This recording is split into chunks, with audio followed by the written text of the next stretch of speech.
The last thing I remember is an explosion swallowing me whole. I was in a secret battlefield, trying to protect my teammates, but we all died at the hands of aliens. The pain of fire burning through my flesh felt like it happened just a second ago. When I opened my eyes, I was somewhere completely different. People in animal skin clothes stood around me, whispering terrible things, that I had tried to hurt a child, and that I wasn't worth saving because I'd been rated as having low fertility. A middle-aged woman touched my forehead and said I had a fever. Everyone backed away, frightened. Then strange memories flooded into my mind. I was now in a place called the Beast God Continent, in the body of a girl from the iron-eating beast tribe. Her tribe had been destroyed by a powerful beast attack, and her older sister brought her to the cheetah tribe. But her sister died giving birth, and the sister's husband's family arranged a fiancé for her out of obligation. The problem? Right after she was tested as low fertility at her coming-of-age ceremony, her fiancé started flirting with another woman who had high fertility. When the original girl tried to confront him, she tripped on a vine and stumbled toward a child nearby. Instead of catching her, her fiancé shoved her hard, and she tumbled down a hill and died. That's how I ended up in her body. Then a voice popped into my head, a system called Duo. It told me I could earn extra lifespan by having babies. Oh, and I only had 3 days left to live. Lovely. First things first, though. Everyone thought I had tried to attack a child, so I needed to clear that up before anything else. I told the tribe's healer the truth, that I tripped on a vine. She sent people to check, and sure enough, the vine was there. I was innocent. The system gave me a starter gift pack full of special pills for pregnancy, painless childbirth, beauty, health, all sorts of things. But nothing to extend my life directly. The system cheerfully told me that if I found a husband within 3 days, I'd get 10 more days to live. 3 days to find a husband. Talk about pressure. I took the health and beauty pills first to heal my injuries. Then I heard a commotion outside. My ex-fiancé, Zhou Peng, had come to break off our engagement, and my brother-in-law's family was arguing against it. I walked to the entrance and said calmly, I agreed to cancel the engagement. My brother-in-law looked worried, but I told him it was fine. I'd rather end things cleanly than be stuck in a miserable marriage. Then I played my real card. My older sister never got to teach the cheetah tribe how to make bamboo salt, a valuable skill only our tribe knew. I said I'd originally planned to teach it to Zhou Peng's family, but now? Not a chance. If he hadn't come to break things off, I would have done it myself. The engagement was definitely over, but I wanted it to be on my terms, not his. I saw the tribe chief's eyes go wide, and my brother-in-law step forward to block the greedy looks Zhou Peng's family was already throwing my way.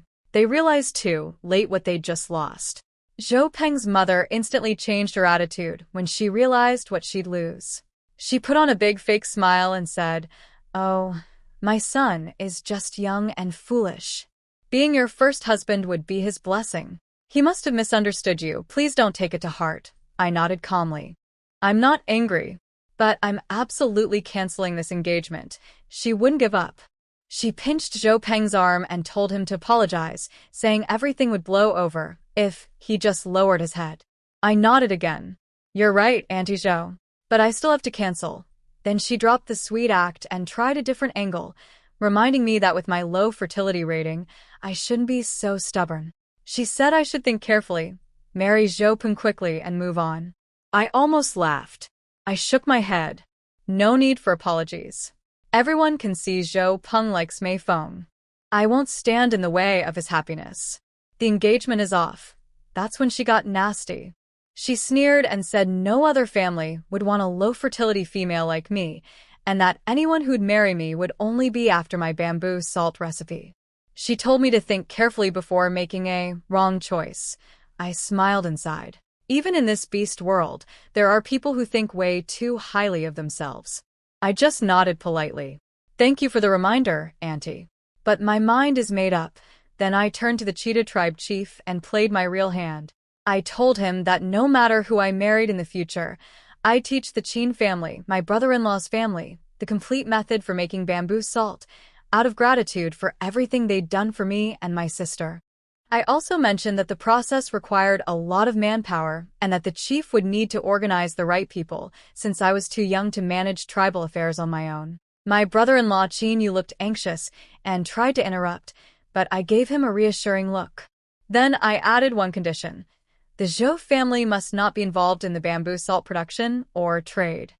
I asked the chief to witness and approve the cancellation of the engagement. I knew exactly what I was doing. In this world, if you want someone powerful to back you up, you need to offer something valuable in return. By putting the bamboo salt recipe on the table, I accomplished 3 things at once. I canceled the engagement on my own terms instead of being dumped. I repaid the Qin family's kindness, and I showed the chief that I wasn't just some weak low-fertility girl. I had brains and something to offer. Just as I planned, the chief agreed. The engagement was officially canceled. Zhou Pun was furious. He sneered at me, saying I barely even qualified as low fertility during the testing and that no man would ever want me.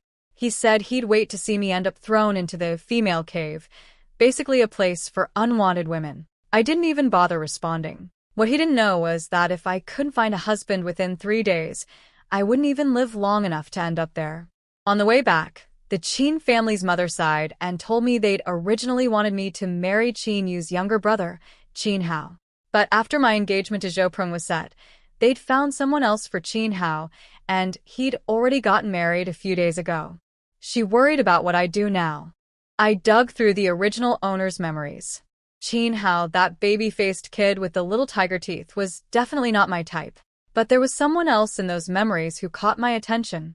Does the eldest Qin brother have a partner? I asked. The Qin mother looked startled, then sad. She told me that Qin Yi had been badly injured during a hunting expedition. His injuries were severe and affected his ability to have children.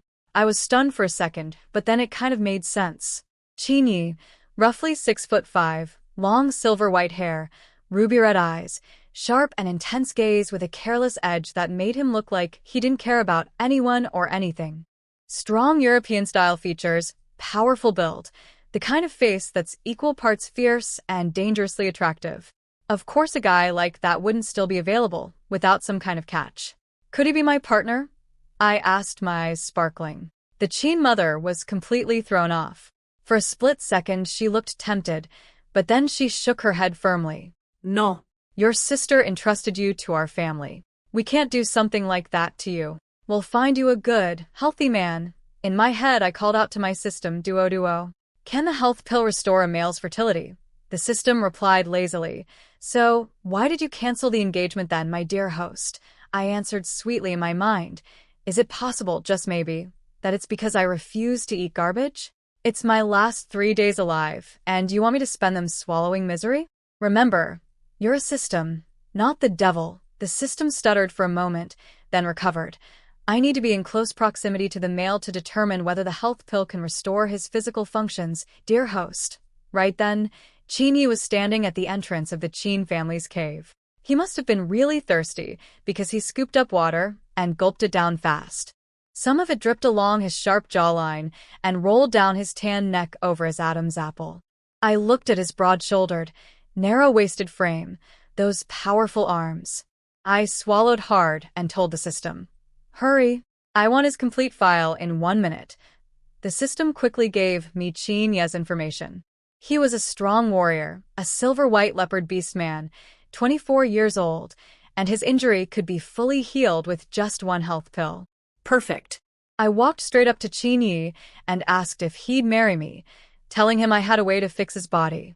In my past life, I was a businesswoman, so when I see an opportunity, I grab it, no hesitation. His mother rushed over, barely able to believe it. She wanted to know if I was serious. I told her yes, but my condition was that Qin Yi had to become my partner. She was torn, happy at the possibility, but worried it might not work, and concerned about what would happen to both of us if the cure failed. My stomach growled loudly at that point, so she fed me first and said we'd discuss everything when Qin Ye's father got home. When the family talked it over that evening, I learned more about Qin Ye's situation. Before his injury, women had lined up wanting to marry him. After the tribe healer declared he could never have children, most of them disappeared. The few who remained only wanted him as a hunter, basically free labor. His family would rather he stay single than be used like that. Nobody really believed I could cure what the healer had already declared hopeless. But since I was an orphan with no family backing, they figured I had no reason to mistreat Chinyi either. My brother-in-law Chinyi spoke up for me, saying I was kind-hearted and smart enough to know that treating Chinyi well meant having a real family again. When they asked Chinyi himself, he just kept carving his wooden spear and said quietly, "I have no objections." I noticed his skin looked a little red, maybe from the firelight, maybe from blushing. The next morning, his mother told me Chinyi had gone hunting to prepare engagement gifts. She wanted to do everything properly with a formal ceremony. But I didn't have time for that. I only had 3 days to live, remember? So I leaned in close and told her a little white lie. I said my special fertility period was coming soon and wouldn't last long, since our iron-eating beast tribe only had those periods rarely. I pulled out the health pill and told her it was medicine from our tribe's healer that could boost fertility for both men and women. I said my older sister had taken one and been rated as high fertility afterward, getting pregnant almost immediately. I suggested giving this pill to Chinyi instead of using it on myself, so we could try for babies right away if we married quickly. His mother was stunned. She could see that by giving this precious pill to her son, instead of taking it myself, I was making a real sacrifice. If I'd used it, my own fertility rating might improve, and I could attract a much better husband. She felt a pang of guilt for being selfish, but she silently promised herself she'd treat me well. She made her decision fast. She patted my hand, told me to watch the little ones and eat some warm porridge, and hurried out the door, clearly going to arrange things so the marriage could happen as soon as possible.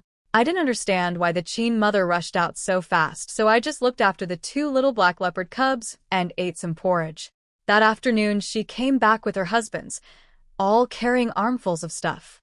Turns out she'd gone around the tribe borrowing gifts so everything could be prepared for the engagement. The whole family spent until nightfall decorating Chin Ye's small cave. After dinner, his mother kept giving Chinyi looks until he finally turned to me, held out his hand, and said quietly, "Want to go for a walk?" I smiled and took his hand. "Sure." As we walked through the tribe under the dim night sky, he asked in that deep voice of his, like a perfectly aged cello, why I was in such a rush to marry him. I shrugged and told him the truth. "You're good-looking, and I want to have babies soon." He laughed softly, then warned me about something I hadn't considered. He said that since my older sister had died, the engagements she'd accepted but never finalized could technically pass down to me. Now that I'd revealed the bamboo salt recipe, other tribes would have even more reason to come claiming those old agreements and demanding I marry their men. And he told me straight up he didn't like sharing. I was stunned. So, in this beast world, when an older sister dies, the younger sister inherits her unfinished engagements?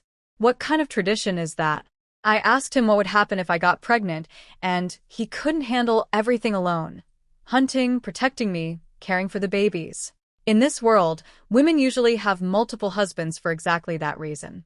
He just patted my head and said he'd take care of me no matter what. Then he added with a smirk that if I did get pregnant, he'd personally help me pick additional husbands, since my taste in men clearly needed improvement.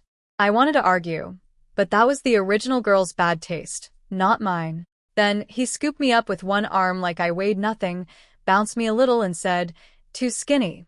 I complained that other husbands in this world never talk back to their wives, and here he was criticizing me. He paused, then said, "My personality isn't great. I'll try to change." I poked his cheek and told him, "Don't bother. Just be yourself." His fluffy leopard ears suddenly popped out on top of his head, tips turning pink. When I reached up to rub them, they flattened back. It was adorable. I could hear him breathing deeply, trying to stay composed. To break the tension, I asked about the men my sister had been engaged to. He explained there were 3 tribes involved. The Lion tribe's man, Song Xian, probably wouldn't be a problem since his tribe was focused on competing for a spot in Beast City. But the Deer tribe and the Hyena tribe would be trouble. He put me down when I asked, and held my hand as he explained further.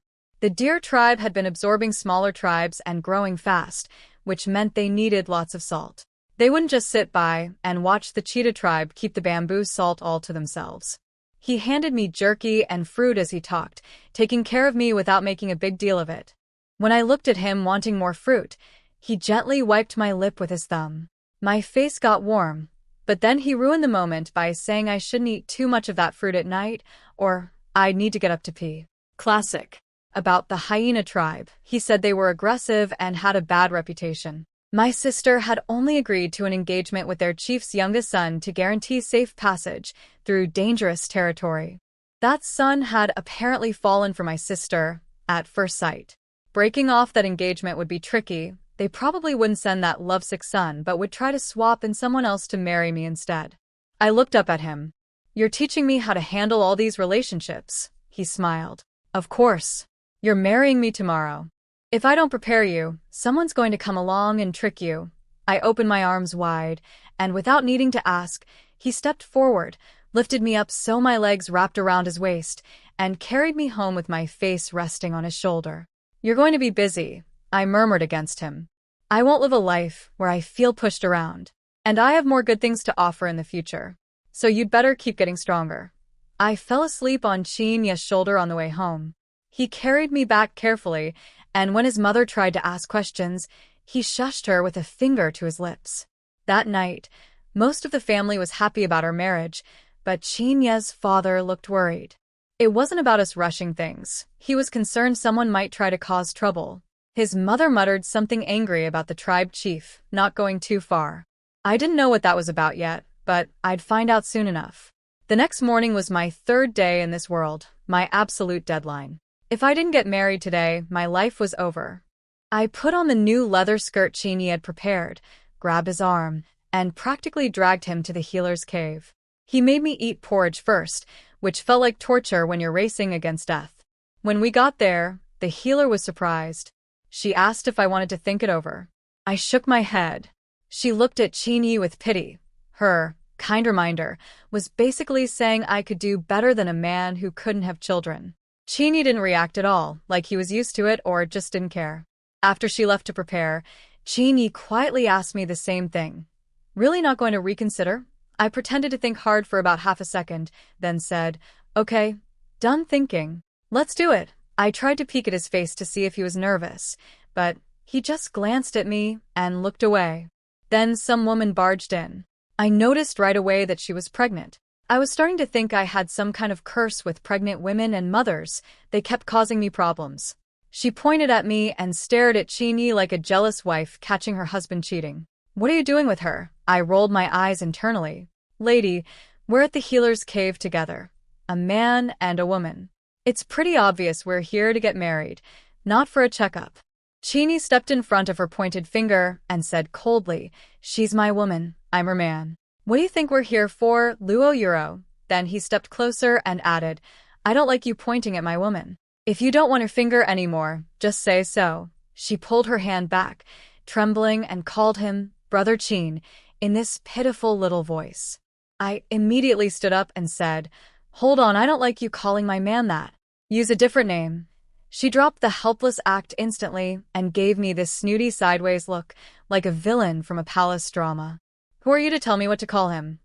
Oh, so she had two faces. Interesting. I looked at Chinyi and nodded toward her. "Where did you find this treasure?" Chinyi rushed to my side like he'd been studying the husband handbook and said, "From now on, you're my only treasure." I never had a treasure before. I cringed so hard my skin crawled. But my face was definitely burning. Luo Euro stomped her foot angrily. "If I wasn't your treasure, then why did you risk your life to save me?"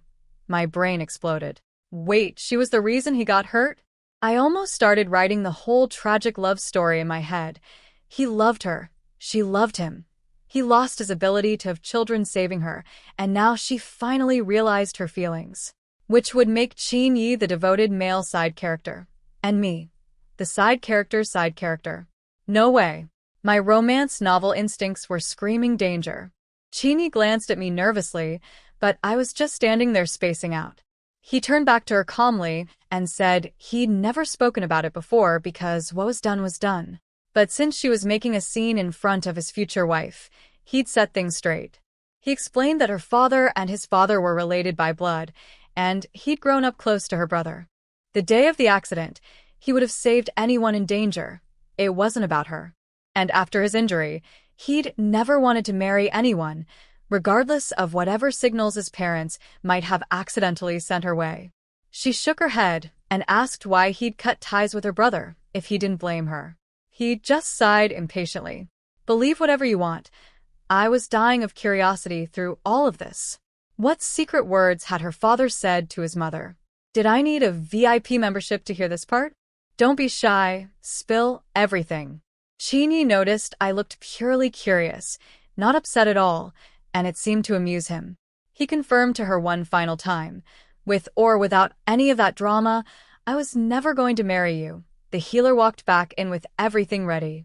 Chini turned to me and asked simply, still getting married? When Chini asked if I still wanted to get married, my eyes went wide. Was he joking? If I didn't get married right now, I'd literally die. I nodded frantically. Yes. Absolutely yes. Luo Yuro made one last desperate attempt, offering to help me find other, quality males so I wouldn't have to marry Chini. I dropped the politeness and told her straight. Stop with this rivalry nonsense. I don't have time for it.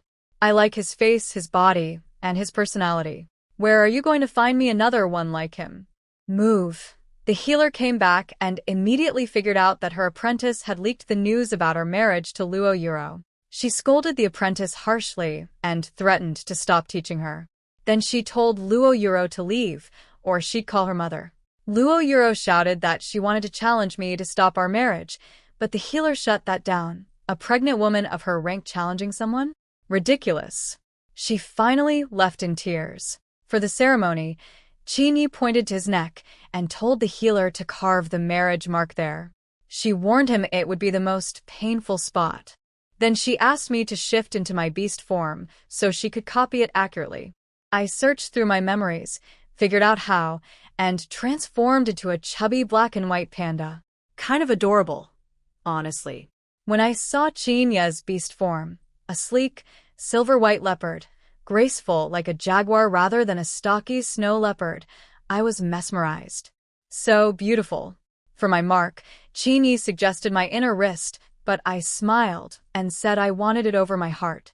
His ears turned red again, and I lived for that contrast, this tough, sharp-featured man blushing because of me. The pain of the carving felt like getting a semi-permanent eyebrow tattoo from my past life. Bearable. When it was done, the healer placed our hands together, chanted some words, and declared us officially married.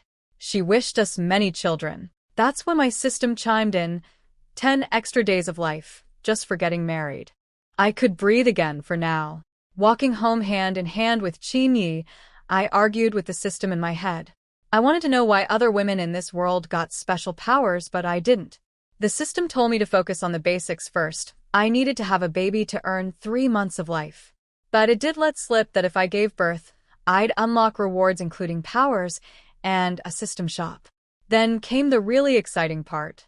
The system told me Chinya's bloodline carried traces of an extinct sacred beast. If I could give birth to a baby that inherited those ancient genes, one single baby would be worth 100,000 points. A multi-birth pill only cost 5 points. My business brain kicked into overdrive. These weren't just babies. They were life, wealth, and power. No entrepreneur could resist that kind of return on investment. I grabbed Chinya's hand and practically sprinted toward his cave. He was confused, asking if I wanted to go sightseeing. Instead, I pulled him inside, told him to close the stone door, pushed him onto the bed, and pulled out the health pill. He grabbed my wrist and tried to refuse it. He wanted me to take it myself to improve my own fertility. I pretended he was hurting me, and when he loosened his grip, I popped the pill into his mouth. He tried to pass it back to me with a kiss, but it dissolved instantly. I kissed his cheek and said, "Good medicine works fast." Then I started things moving along. He could barely breathe. "Do you know what you're doing?" he asked in a low voice. I leaned close to his ear and whispered slowly, "Making babies." He lifted me gently onto the thick fur bedding, his red eyes glowing in the darkness. He looked at me and asked one more time if I was sure. I pulled him close. He was nervous, which was sweet. I patted his back reassuringly. Physically gifted, but a beginner, clearly.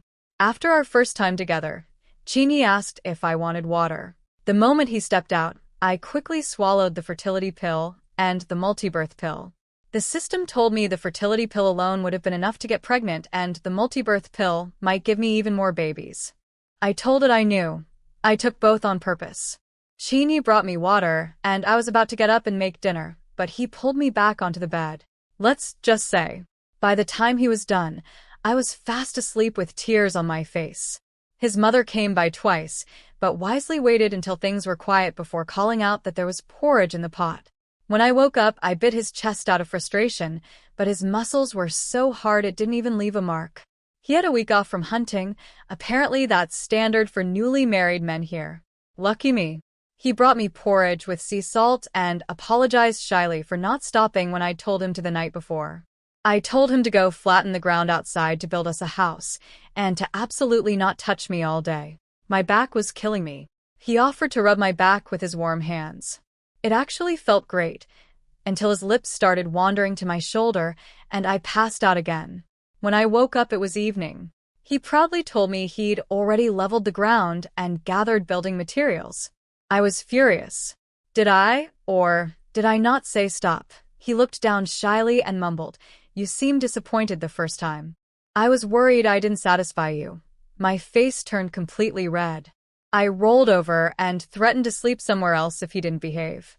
He hugged me tight, kissed the top of my head, and whispered, "Okay, But were you satisfied later?" "Shut up." I bit his arm and squeezed my eyes shut. Over the next 5 days, I directed Chinyi to build us a stone house. It turned out like a little villa, a bit odd with wooden windows on stone walls, but the neighbors were fascinated. Meanwhile, the tribe chief followed my bamboo salt recipe and successfully produced the first batch after 9 rounds of firing. It came out white, pure, and nutritious. On my first day alone, I finally got to relax in a wooden bathtub Chinyi made me, and I had a chat with the system. I was annoyed. All that effort with Chinyi only earned me 100 days of life, and pregnancy alone would take 90 of those days. The system cheerfully reminded me that rewards would come based on the baby's quality and bloodline when they were born. It also warned me not to stress, because bad moods would slow the baby's development. Helpful. I complained about the food. Nothing but bland meat porridge every single day. I was desperate for cumin roasted meat, chili flakes, anything with flavor. The system, sensing my frustration, offered me a new feature. A map that could show all wild animals, medicinal herbs, edible plants, dangerous plants, and beast men within a 100-kilometer radius, along with their power levels. The catch? It cost 100 points per month, and since I had 0 points, I'd have to take a loan 100 points now, pay back 150 in 3 months. I asked about point earnings. Regular leopard babies were worth 120 points for boys and 200 for girls. Panda babies were worth more, 220 for boys and 350 for girls, because of the rarity of the species. The system still couldn't tell me how many babies I was carrying yet. It needed 10 more days for that. I finished my bath, got dressed, and told the system to activate the map. Let's go exploring. I put on the leather pants Chinyi made me and joined a group of women heading out to gather food. One muscular woman named Shu Jayan asked why I'd been in such a hurry to marry Chinyi. She seemed genuinely curious, not mean, so I asked her back, setting everything else aside, "Don't you think he's handsome?" She agreed. He was good-looking but said she personally preferred the slender, fair-skinned type. I respected that. In a world where everyone chases the biggest and strongest, having your own taste takes guts.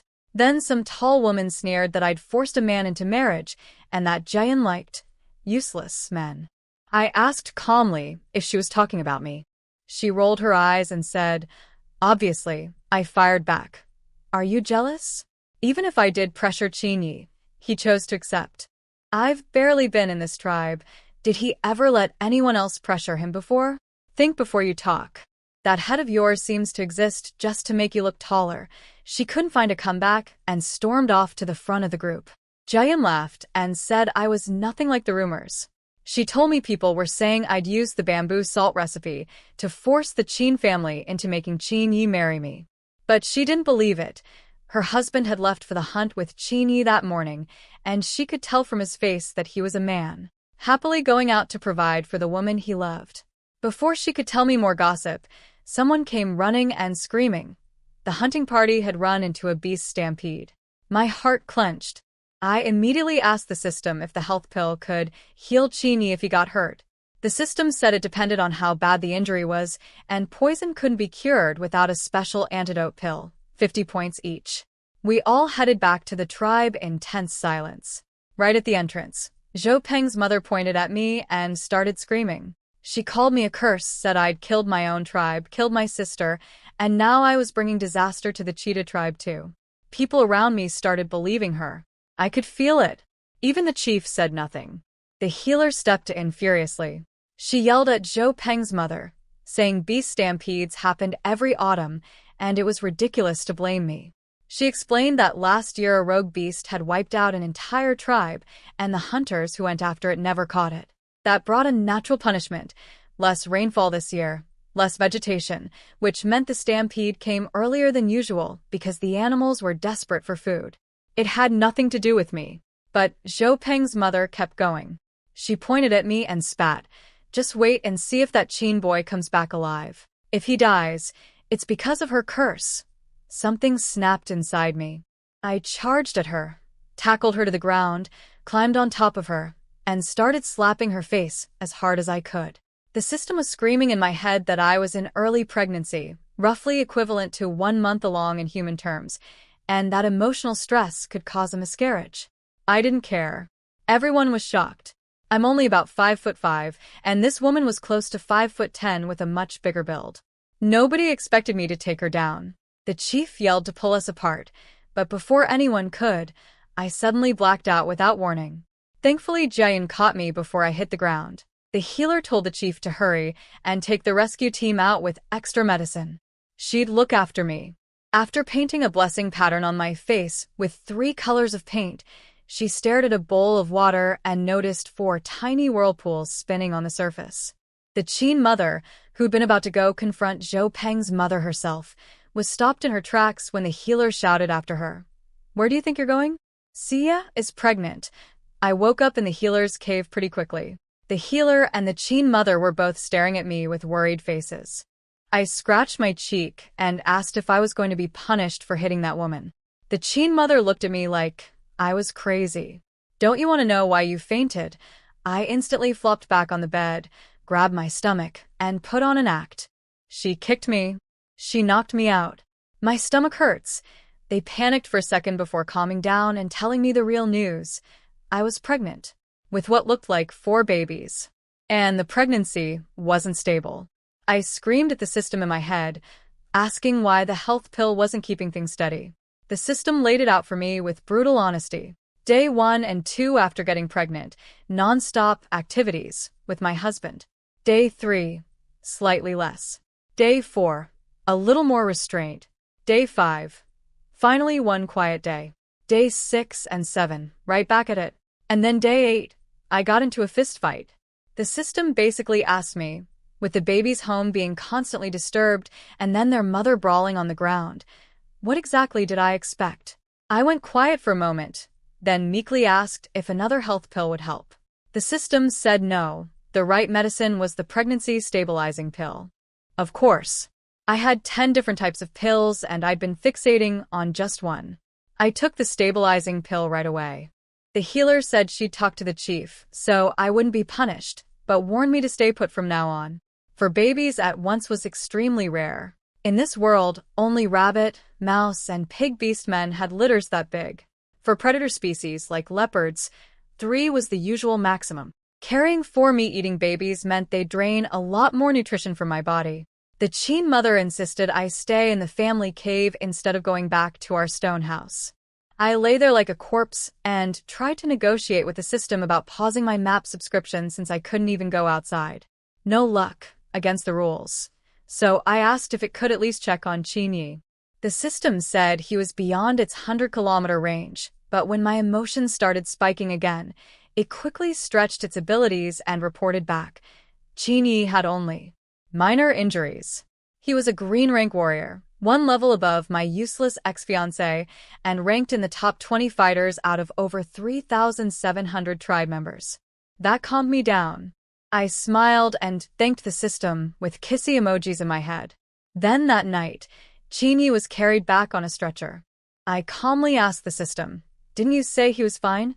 The system explained he'd gotten hurt later, saving his brother Qin. He'd been okay when the system checked.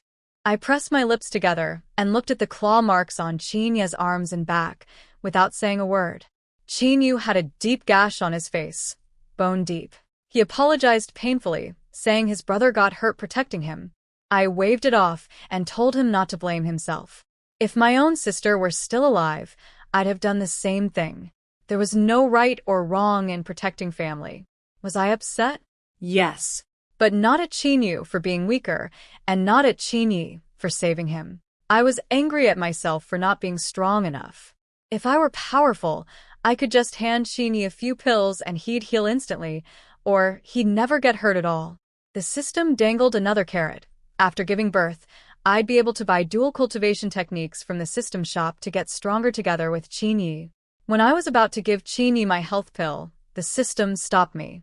It suggested I take out a loan for a healing pill instead, 20 points, which worked much better on wounds. The health pill was better saved for myself, since carrying 4 babies would eventually be too much for my body to handle alone. So I borrowed again, fed Qin the healing pill, took the health pill myself, and fell asleep beside him.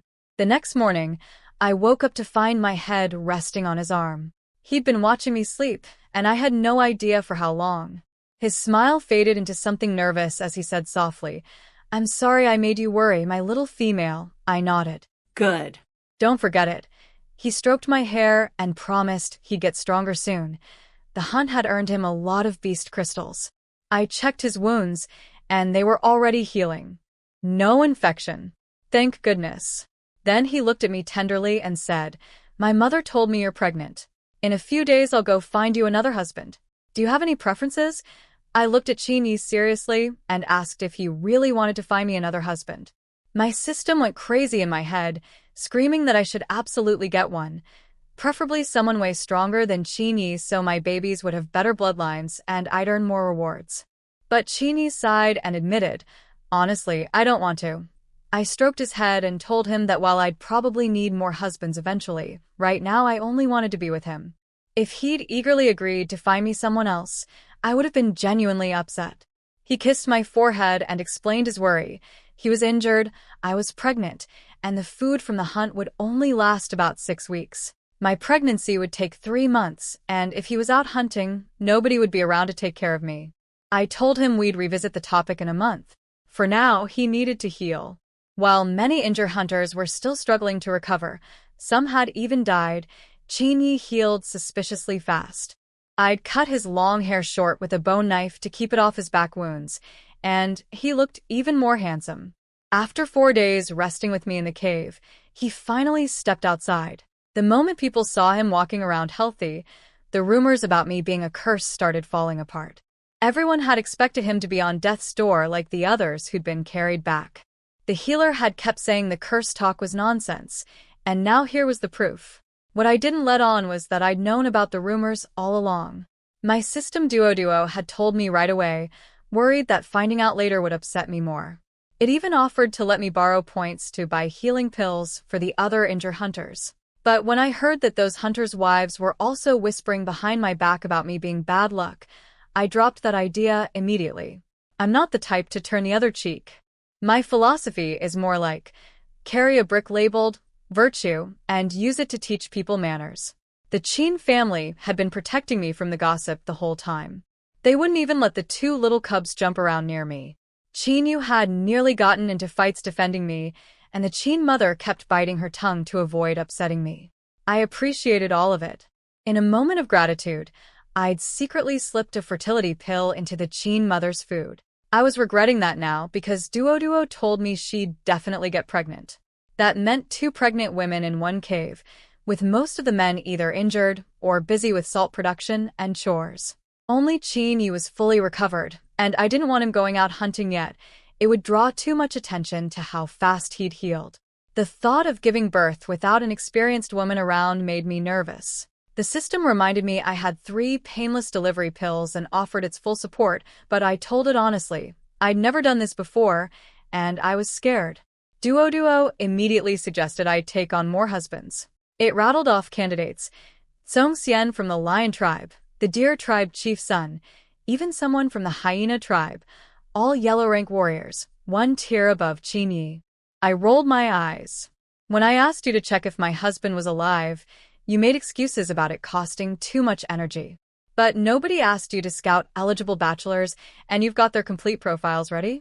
If you keep this up, working together is going to be really uncomfortable. The system went quiet, then explained that scanning for strong males nearby used very little energy, while tracking someone far away was expensive. Fair enough. Once it explained clearly, I understood. I told it to hold off on the husband candidates. I didn't know when those other tribesmen would arrive, or what their intentions were. I'd deal with them face to face. Duo mentioned they were already on their way. Then I tried a different approach. Duo, how many hosts have you had before me? You seem really guarded. We're supposed to be partners. You know everything about my past life, but I know nothing about you. Don't you think that's a bit unfair for our cooperation? I finally learned more about my system. Duo told me I was its very first host. It was brand new, fresh out of the factory. I'd assumed it was being guarded because a previous host had cheated it or something dramatic like that. Nope. It explained that it had analyzed my personality based on data from my previous life. Before I entered the national competition battlefield, I'd been a powerful businesswoman. Not quite global top 500, but I'd made the top 500 in my own country. The system had calculated that if it gave in to me too easily, I'd keep pushing for more. But it also noted that once I made a deal, I always honored it, even if it cost me. I thought about it, and honestly couldn't argue. That was a pretty accurate read of me. Just then, I heard something crash in the cave. The Qin mother had gotten dizzy and dropped a stone bowl. Duo quickly told me her body wasn't strong enough. This pregnancy might not go smoothly without help. Then it added something interesting. If babies born to other women I helped turned out to have good bloodlines, I'd earn points for that too. My business brain lit up immediately. Why should I be the only one having babies? If I could help everyone around me have high-quality children, the points would roll in. But the system cooled me down. If the baby's quality was too low, the 1-point reward wouldn't even cover the cost of the fertility and stabilizing pills I'd used. Only premium babies were worth the investment. I dissolved a stabilizing pill in water and gave it to the Qin mother. She apologized for scaring me, saying she'd just spaced out for a moment. I insisted she visit the healer when Qin Yi got back. When Qin Yi returned, he hugged me and kissed my forehead, saying his mother was probably just tired. I didn't correct him. He'd find out the real reason soon enough. He showed me a small bag of beast cores he'd earned from the hunt, 3 green rank and 5 yellow rank. He mentioned that his body had been recovering and growing stronger unusually fast lately, and he felt close to breaking through to yellow rank. The system snorted in my head. Obviously, the health pill and healing pill fixed all his old damage. He got a massive bargain from you. Make sure you have another round of babies with him after he ranks up, so the children's quality makes it worth your investment. I asked Duo if babies conceived after Qin Yi ranked up would really be better. It confirmed that higher-ranked beast men produce stronger offspring, though it was also harder for them to conceive. But that's exactly what my fertility pills were for. I immediately told Qin Yi to hurry up and absorb those beast cores. He tapped my forehead gently and said there was no rush, then asked if I wanted to go for a walk outside since I'd been cooped up and restless. My eyes lit up. I'd spent 100 points on that map subscription and hadn't used it once. We went out near the tribe entrance. I'd been hoping to find rare herbs, but the healer had clearly picked the area clean over the years. The only thing I found was a pile of tubers that looked like yams. Qin Yi tried to stop me from digging them up, saying they were swelling thorn roots, emergency famine food that made your mouth go numb and your skin break out in hives if eaten raw. I shook my head and told him he'd just been cooking them wrong. If you stewed them until they were soft with beast ribs and added some seeded fruit, they'd be delicious. I promised to make a pot for dinner. He tried to compromise, he'd eat whatever I made, but I should stick to meat porridge since I was pregnant. I glared at him.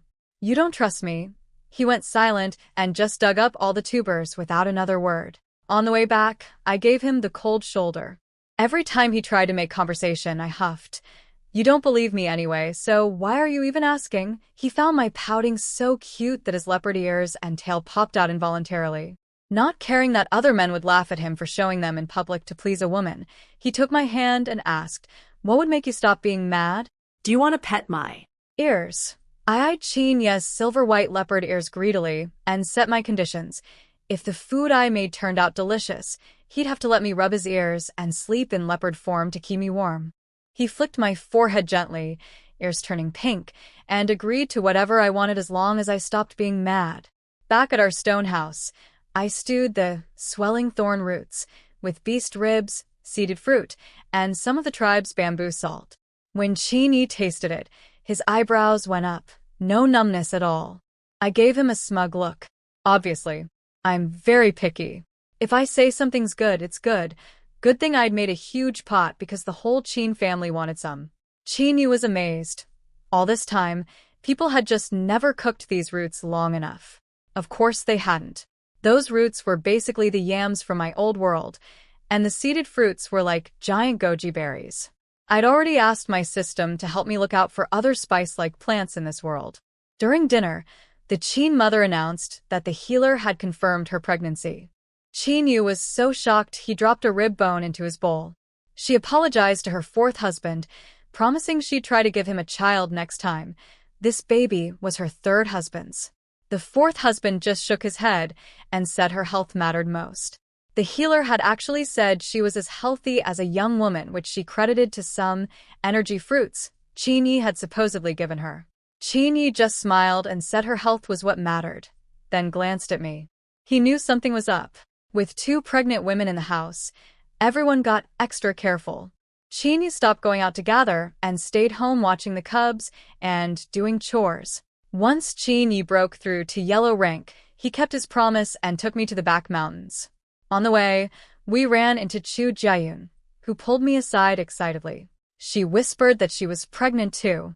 She was convinced I was blessed by the beast god, not cursed like people said. Her logic. I got pregnant right after marrying Chinyi, the Chin mother got pregnant after spending time around me, and now Jun got pregnant after simply being kind to me. Clearly, I brought fertility luck. I knew the real reasons, my pills, but I couldn't exactly explain that. I tried to deflect, telling her it was probably just her own high fertility kicking in at the right time. She nodded knowingly and winked. I get it. You're being humble. Don't worry, I won't tell anyone. Then she bounced off happily.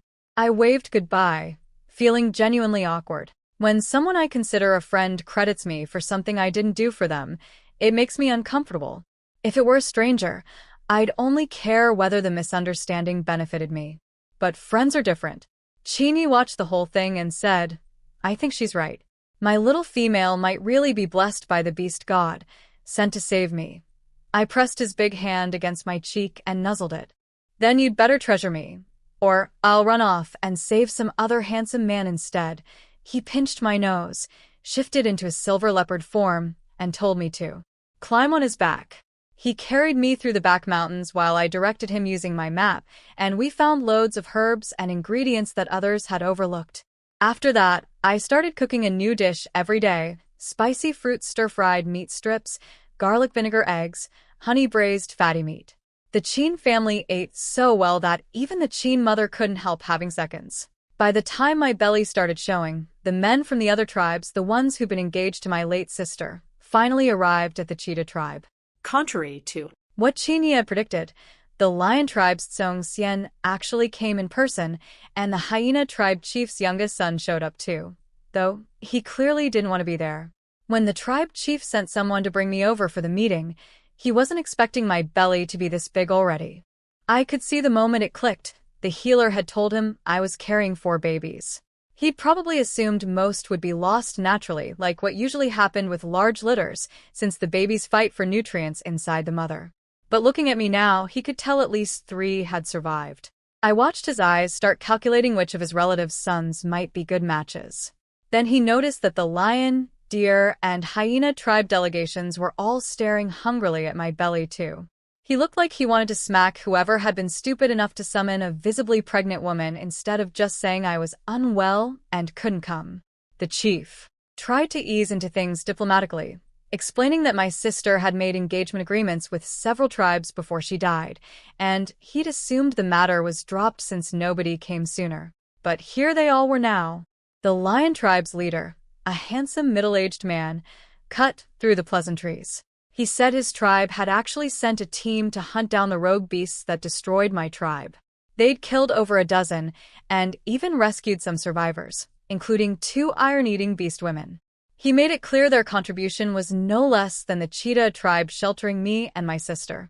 The deer tribe representative, a young man trying to look important, was clearly thrown off. I could practically read his thoughts. Weren't we supposed to present a united front against the cheetah tribe to grab a share of the bamboo salt business? Why are the lions going solo? The lion leader ignored the deer tribe completely. He looked me over approvingly, then glanced back at a tall, handsome young man behind him, Song Xian, about 6'1", sunny and good-looking. Fine to look at, but I felt zero spark.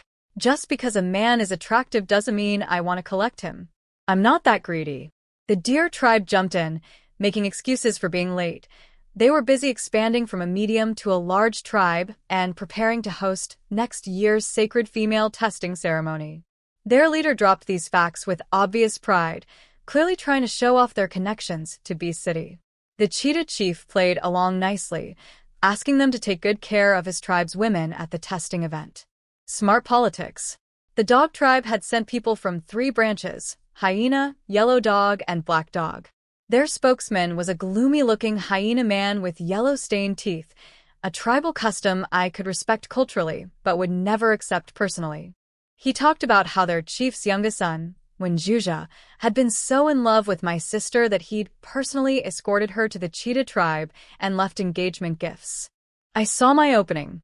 Wenjuja was clearly unhappy about being pushed into marrying me as a substitute. So I started refusing graciously, saying that since my sister and their chief's son had been engaged out of genuine affection, I couldn't possibly insert myself into something so personal. I was mid-rejection, ready to let him off the hook, when something unexpected happened. The moment I started saying no, Wenjuja's eyes lit up. I could see the gears turning in his head. She's refusing me? She's not after my family status or wealth. She's so different from other women. I like her, he blurted out. I agree. I'm willing to marry you. Everyone was confused by Wenjuja's sudden enthusiasm, even his own people. The whole reason the dog tribe had brought backup candidates was because he'd originally refused. None of them actually cared about marrying me. They were here for a slice of the bamboo salt business. A low-fertility female normally wouldn't warrant this much attention. But my visible baby bump changed everything. In this world, it wasn't unheard of for a woman's initial fertility rating to be wrong. Stress, poor health, or bad timing during the test could skew results. Seeing me clearly pregnant with multiple babies made all 3 tribes recalculate my value instantly. Add in the fact that Qin Yi was now yellow rank, which made conception even more impressive, and suddenly, I wasn't just the girl with the salt recipe. I was a prize. The chief looked like he wanted to strangle whoever had summoned me instead of making an excuse.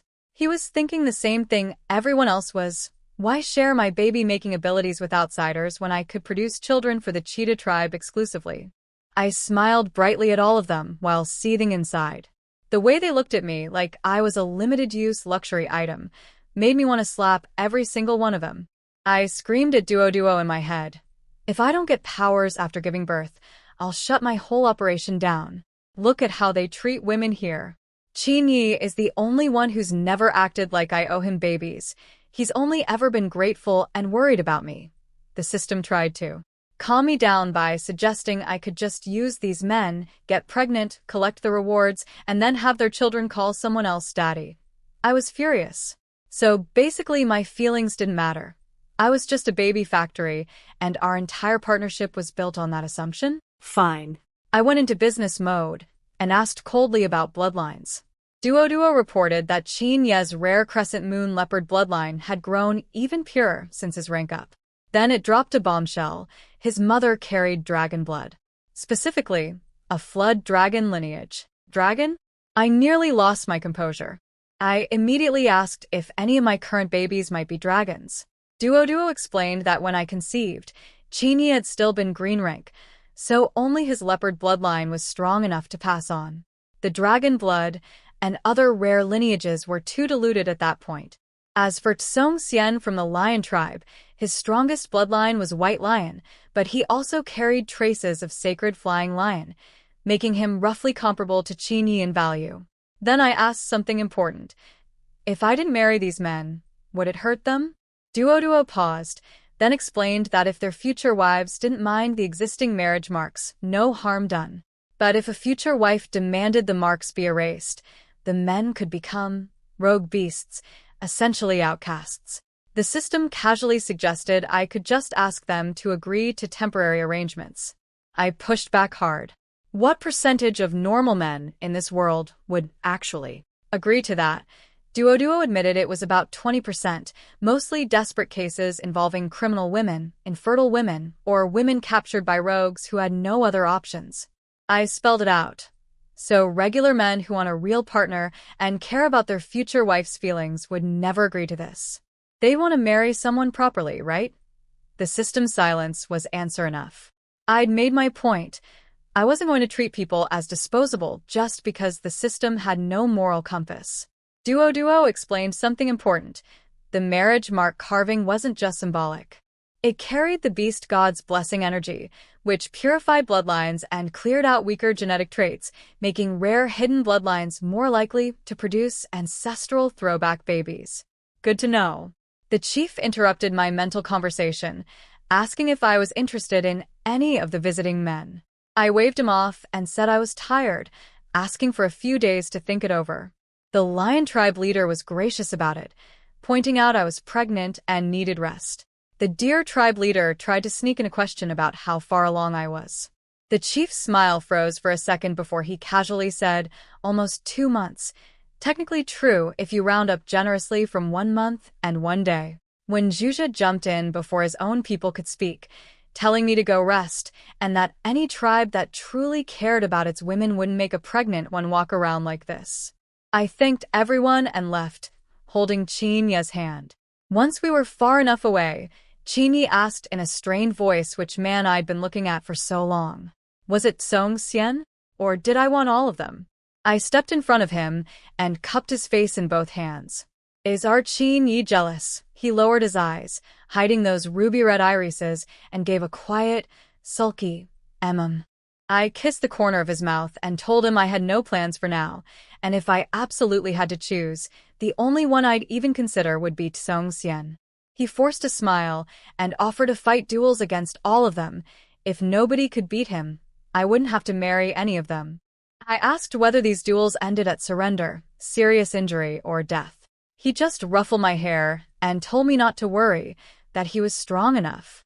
I sighed inside and asked if there was any way to make them all give up on marrying me. He kissed my hair and said, "You don't need to worry about any of this. If you don't want to marry them, you won't. Nobody will make my little female do anything she doesn't want to do." Then Luo Yuro showed up, the pregnant woman who'd caused a scene at our wedding. This time she didn't bother with the helpless act. She stood tall, chin raised, and announced that even though she was about to give birth and her mother didn't want her going out, she had a proposal for me. She offered to marry all the visiting yellow rank men herself, solving my problem. I gave her a flat look, but she seemed surprised I'd seen through her so quickly. Then she looked down at me from her taller height and said, "Just cancel your marriage with Qin Ye and give him to me." I rolled my eyes so hard they nearly got stuck, grabbed Qin Ye's hand, and walked away. "Hey, wait," she called after me. I walked faster, gripping Qin Ye's hand tighter. "Don't engage with crazy people. It might be contagious." "Walk faster." Behind us, I could hear the tribe gossiping. Someone asked what I'd said to make her cry. Another person with sharp hearing corrected them. Luo Yuro had demanded I give up Qin Ye. I'd refused without a word, and she'd cried on her own. Apparently, I'd only said 2 words to her the entire time. Some kid piped up. Wow. 2 words made her cry? I want to learn how to do that. Followed by the sound of his mother smacking him. Chinyi eventually scooped me up in a princess carry and brought me home carefully. Meanwhile, the chief was stuck entertaining the 3 tribes. The lion leader claimed they'd come purely to honor their marriage commitment. The deer tribe tried to needle them about whether that meant the lions were dropping their interest in bamboo salt. The lion leader produced a small bag of bamboo salt that the rescued iron-eating beast women had taught them to make. He said they were just here to learn some tips since their own process was slow. The hyena representative laughed and called his bluff, suggesting the salt was probably just brought by the rescued women from their homeland, and the lions hadn't actually learned much of anything. They argued about the salt business for a long time before the hyena leader finally suggested letting the younger warriors stretch their legs instead of sitting around. The chief pretended he'd just remembered and agreed to let them go mingle with the tribe. After the meeting, the visiting warriors scattered through the tribe, each trying to gather information through whatever distant relatives or connections they could find. The deer tribe didn't bother. They were so confident in their Beast City connections that they assumed I'd obviously choose them. Their only unmarried yellow rank warrior had come in person, which they considered a huge show of sincerity. Song Xian from the lion tribe wasn't particularly enthusiastic about this whole marriage thing, but he trusted his uncle's judgment. Wen Zhuzhe, on the other hand, was completely fascinated by me. His mother was the dog tribe's chief, and women lined up to marry him, but he only liked the natural and genuine type. My sister had been the first woman to catch his eye, and now he found me equally special. If I could have told him, I'd have explained that what he had was basically a thing for women who aren't interested in him, a pattern, not love. But none of that was my concern. I had cooking lessons to teach. I was showing Jiayun and her friends' husbands how to make something like kung pao chicken. Well, technically Chinyi was doing all the actual cooking. He wouldn't let me touch anything, not even peeling ingredients. I just stood there giving instructions on timing and seasoning. Even without soy sauce or cooking wine, the dish was a huge hit. One of Jiayun's friends said the smell alone made her drool, and that her mother compared my cooking to the restaurants in Beast City. That got my attention. Beast City sounded way more advanced than tribal life out here. Duo confirmed it was like the difference between a big modern city and a remote village in my old world. I asked what it would take to visit Beast City. The girls explained you needed lots of beast cores. They charged for everything, even entering the gates. But if you passed the sacred female testing held every 5 years and scored high in both power, rank, and fertility, you could get in free. You could even bring husbands in for free, 1 per rank level. Though apparently most powerful women went to Beast City specifically to find stronger husbands. Chinyi, pretending to focus on cooking, casually asked, "My little kitten, are you interested in Beast City?" Everyone's eyes lit up, sensing drama. Before I could answer, I felt something furry wrap around my wrist, his silver-white tail, with the tip gently brushing my arm. I watched his ears slowly turn red and couldn't resist teasing him. "Yeah, I want to check it out. I'll bring you with me, okay?" I really wanted to kiss those embarrassed ears. He always got jealous so quietly, playing it cool on the surface while his ears gave everything away. It made me want to tease him endlessly. Jiayun shook her head and joked that every time she came to watch cooking lessons, she ended up feeling full just from the atmosphere between me and Chinyi. I blushed and told her she just wasn't hungry enough. These days I was eating constantly, as much as an adult male, at every meal, 8 times a day, and still starving. Duo assured me it was normal with 4 babies. The Chin mother was pregnant too, but ate nowhere near as much, which made me worry I had some kind of eating disorder until the system calmed me down. That evening, there was a bonfire welcome party for the visiting tribes. The dancing and singing were wild and beautiful, raw and primal in a way that mesmerized me. I stared so long that Chinyi had to nudge me toward the healer, who was frantically waving me over. When Chinyi glanced back at the dancers I'd been watching, the young men dancing noticed his cold stare and could only swallow their frustration while he smirked silently. As Chinyi walked over to join me, he overheard something interesting from the deer tribe delegation. They were whispering that my belly looked way too big for just 1 month of pregnancy, more like 2 months. They were saying their tribe absolutely couldn't marry a woman like that, implying I must have been pregnant before my wedding. Questioning my virtue, basically. Chini had overheard the deer tribe men gossiping about me. They were saying my belly was too big for just 1 month of pregnancy and speculating that I must have gotten pregnant by some other man before marrying Chini, maybe even a cheetah tribe warrior, and that the tribe was covering it up because I'd given them the bamboo salt recipe. They wondered if Chini even cared about being humiliated. He was about to go challenge them to a fight, but I grabbed his hand just in time and dragged him over to the healer, telling him I needed him to memorize all her pregnancy instructions because I couldn't remember them myself. He swallowed his anger and smiled like nothing was wrong. The healer was genuinely impressed watching him carefully take notes and ask thoughtful questions about caring for a pregnant woman. When he finished, he turned to find me stuffing my face with meat. He wiped juice from my mouth with his thumb and then licked it, in public. I smacked his leg and hissed that we were outside. He leaned into my ear and whispered, "What's wrong, my little kitten?" I poked his chest and asked which one of us was really the kitten. He reminded me I'd told him that iron-eating beasts were also called giant pandas, cats, so little kitten fit perfectly. Ever since he discovered that whispering in my ear made me blush, he wouldn't stop doing it. I pinched his chest and shot back that when he was in beast form, his voice sounded exactly like a kitten's meow. The area around us went quiet for a second. I'd apparently said that louder than intended. Song Xian and Wenjuja were watching our interactions from across the fire, their hearts beating faster. They were thinking how nice it would be to have a sweet, soft woman like me beside them. A month passed, and the rumors about my babies not being Chinyes died on their own. My belly kept growing like a balloon but showed no signs of labor, proving this was clearly a longer pregnancy, not a secret 2-month head start. The 3 visiting tribes had learned bamboo salt production, and then I introduced pottery making, which was another valuable skill they'd previously had to buy expensively from Bee City. Their desire to marry me flared right back up. They tried everything, having their elite warriors compete against Chini in hunting, sending young men to our stone house pretending to learn cooking but really trying to get close to me. It completely backfired. Day 1.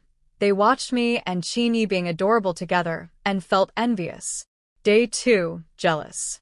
Day 3, emotionally devastated. By day 4, they stopped coming. Instead, Luo Yuro showed up. She was about to give birth any day now, and yet here she was, waddling over to ask, again, if I'd cancel my marriage with Qin Yi. I wanted to call the police for harassment. She tried a new angle this time, offering to marry all the visiting warriors I didn't want. As the chief's daughter with actual power rankings, she argued she'd be a better political match for them anyway.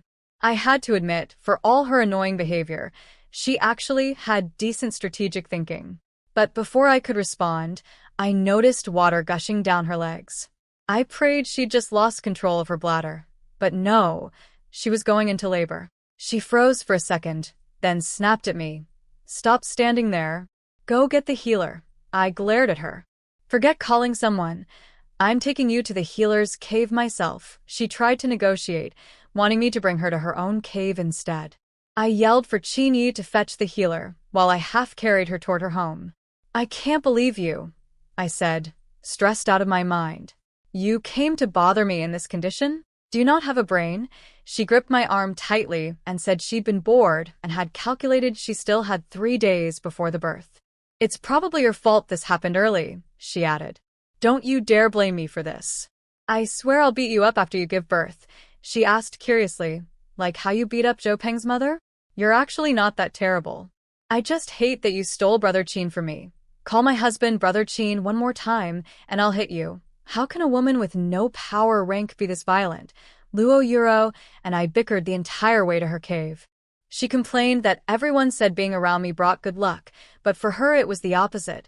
First I stole Qin Yi, then I mocked her offers to help, and now she was going into early labor at my doorstep. I pointed out that every single time, she was the one who came looking for trouble. She asked if I didn't get bored being glued to just one husband all the time. I shrugged. "He's the best-looking one." Why would I get bored? She actually agreed about his looks, then asked why the original me had been so into Zhopeng before. I didn't bother answering because we'd reached the stone steps leading up to her cave, and I was staring at them in disbelief. Can you even climb these? Are you sure your brain is working? She rolled her eyes and lectured me about how caves need to be built high to avoid mountain rain and snowmelt. Her husband finally realized something was wrong and scooped her up.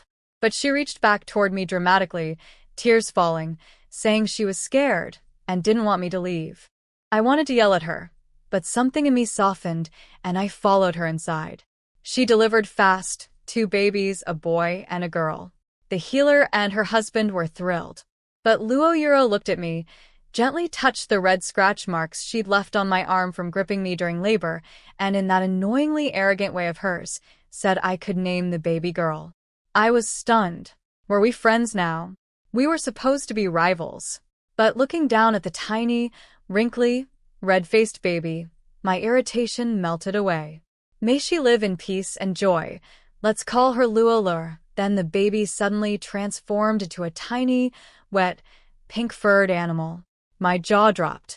The healer was delighted. Being able to shift forms right at birth meant excellent potential. The baby's talent would be at least as good as her mother's. Luo Yuro gave me a condescending look and explained, as if I were an idiot, that earlier transformation meant better ability. She'd been able to shift at 1 year old, which was why she was purple rank and nearly ready to advance. She was clearly fishing for compliments, so I ignored her completely and asked the healer whether any babies were actually born already in beast form. The healer's expression tightened. She said yes, but those babies often couldn't shift into human form and had short lifespans. Seeing my worried frown, she quickly added that some babies born in beast form did manage to shift quickly, and those turned out exceptionally talented too. That was obviously relevant to my own 4 babies. Chini called for me softly from outside. He'd been waiting a long time. Luo Yuro pouted, but I didn't care. I said, bye, without looking back. He rubbed my head and scolded me gently for being reckless. I was pregnant too, and shouldn't have put myself in that situation. I hugged his waist and looked up at him. What was I supposed to do? Leave that annoying woman there to fend for herself? He smiled and said he was just glad I was okay. I caught a flash of something dark in his eyes. Protective anger, probably, but it passed quickly. Being deeply loved by someone really is a wonderful feeling. As we walked home hand in hand, a deep, booming horn sounded from far away. It repeated in a pattern, 3 short blasts, 1 long, over and over. I didn't understand it, but every male warrior around us instantly went on alert. I gripped Chinya's hand. What's going on? He explained it was a gathering call from Beast City nobles who were out in the wilderness and needed help. The 3 short 1 long pattern meant it concerned all the western tribes, something major. Do you have to go? I asked, looking up at him. He kissed the top of my head and told me not to worry. All men in the tribe had to report to the chief first. Volunteers who wanted a chance to visit Beast City would step forward, and if there weren't enough, they'd draw lots among the stronger warriors. If he wasn't selected, he'd come right back. And if he was, he promised he wouldn't rush to the front lines. That calmed me down a little, but only a little. Back at the cave, I couldn't shake my anxiety. The Qin mother noticed and tried to comfort me, explaining that the horn signal had been relayed from the neighboring horse tribe, meaning the actual trouble was still far away. Our men wouldn't be on the front lines. She said they'd probably be back within 2 weeks, and that the chief wouldn't send Chini if the mission was too far, since I was close to giving birth. But the chief did send him. The visiting warriors from the lion, deer, and dog tribes were all going, and their yellow-rank men were all young. The cheetah tribe's other yellow-rank warriors were either out hunting or much older than Chini. The chief didn't want to lose face, so Chini had to go. I stood at the tribe entrance holding his hand, tears streaming down my face. Maybe it was pregnancy hormones, maybe genuine intuition, but something felt wrong. He brushed my hair back and told me softly not to worry. Maybe the nobles had just blown the horn to scare off some rogue beasts. Neither of us believed that, but it was a kind lie. I buried my face in his chest. He patted my back and called me his little kitten. I looked up with my red nose, and he wiped my tears and kissed my face. When Zhuzha marched up to me looking offended, asking if I couldn't even see that he was leaving too, and complaining that I was too biased toward my first husband. I was baffled. Qin was my actual partner. This guy just showed up at our house to mooch meals under the excuse of learning to cook. But since he and the others always brought meat and produce when they visited, I patted his arm and told him to stay safe and do his best. Secretly, I was thinking, perform well enough that the nobles take you back to Beast City and stop eating my husband's cooking. I gave Song Xian and the dear tribe warrior encouraging fist pumps too. You're all the best, except for Qin, who was obviously the actual best. After they left, the healer came to ask me to teach her cooking. Apparently, all the women whose husbands had learned my recipes had gotten pregnant shortly after. I asked Duo if it had secretly used my fertility pills on them. The system was insulted. It hadn't done anything. It explained that the spices and herbs I'd been using contained low-level energy, not enough to count as power fruits, but higher than regular plants. For women without power rankings who couldn't eat energy fruits, these seasonings improved their egg quality just enough to help them conceive. The healer had figured out the same thing through her own experiments, which honestly impressed me. The problem was that women refused to eat the raw spice powders because they were too pungent. So she wanted to learn a few dishes to make them palatable. I agreed it was good for the tribe, and I had my own angle too. I wanted to learn about local medicinal herbs so I could eventually make medicinal soups and eat whatever I wanted with a legitimate excuse. My belly kept growing. Qin and the others didn't return until I was just 3 days from my due date. When I finally heard they were back, I waited in the cave for what felt like forever. He came in with wet hair. He'd stopped to bathe first, so he wouldn't smell bad around me. I checked every inch of him carefully and found no new injuries beyond his old abdominal scar. Then I asked why they'd taken so long. He sighed heavily. A sacred female from the holy city had been traveling through the wilderness, showing off and attracting the attention of a rogue beast alliance. Her guards were nearly all killed. When the rescue party arrived just in time to save her, she didn't even thank them. She demanded to know why they'd taken so long. Then on the way back, she refused to eat certain meats, complained that specific fruits weren't available, and threw tantrums until everyone fetched exactly what she wanted, slowing everything down. Finally, they'd arranged to leave her at the horse tribe, but after everyone departed, she called them all back and insisted on being escorted to the cheetah tribe instead. I raised an eyebrow. What kind of person acts like that while being rescued in the wilderness? Truly unbelievable. I hugged Qin's waist and told him he'd worked hard. He said the trip wasn't too bad for him. It was the deer tribe's warrior who'd been running around serving the sacred female nonstop. His only worry had been getting back in time for my delivery. I pouted and listed my complaints. Swollen feet, puffy legs, nothing painful, just ugly. To cheer me up, he shifted into leopard form and let me cuddle and pet him. He knew I loved that. Every time I rubbed his ear bases and tail root, it drove him crazy, but he felt guilty for being away during my final weeks, so he endured it all.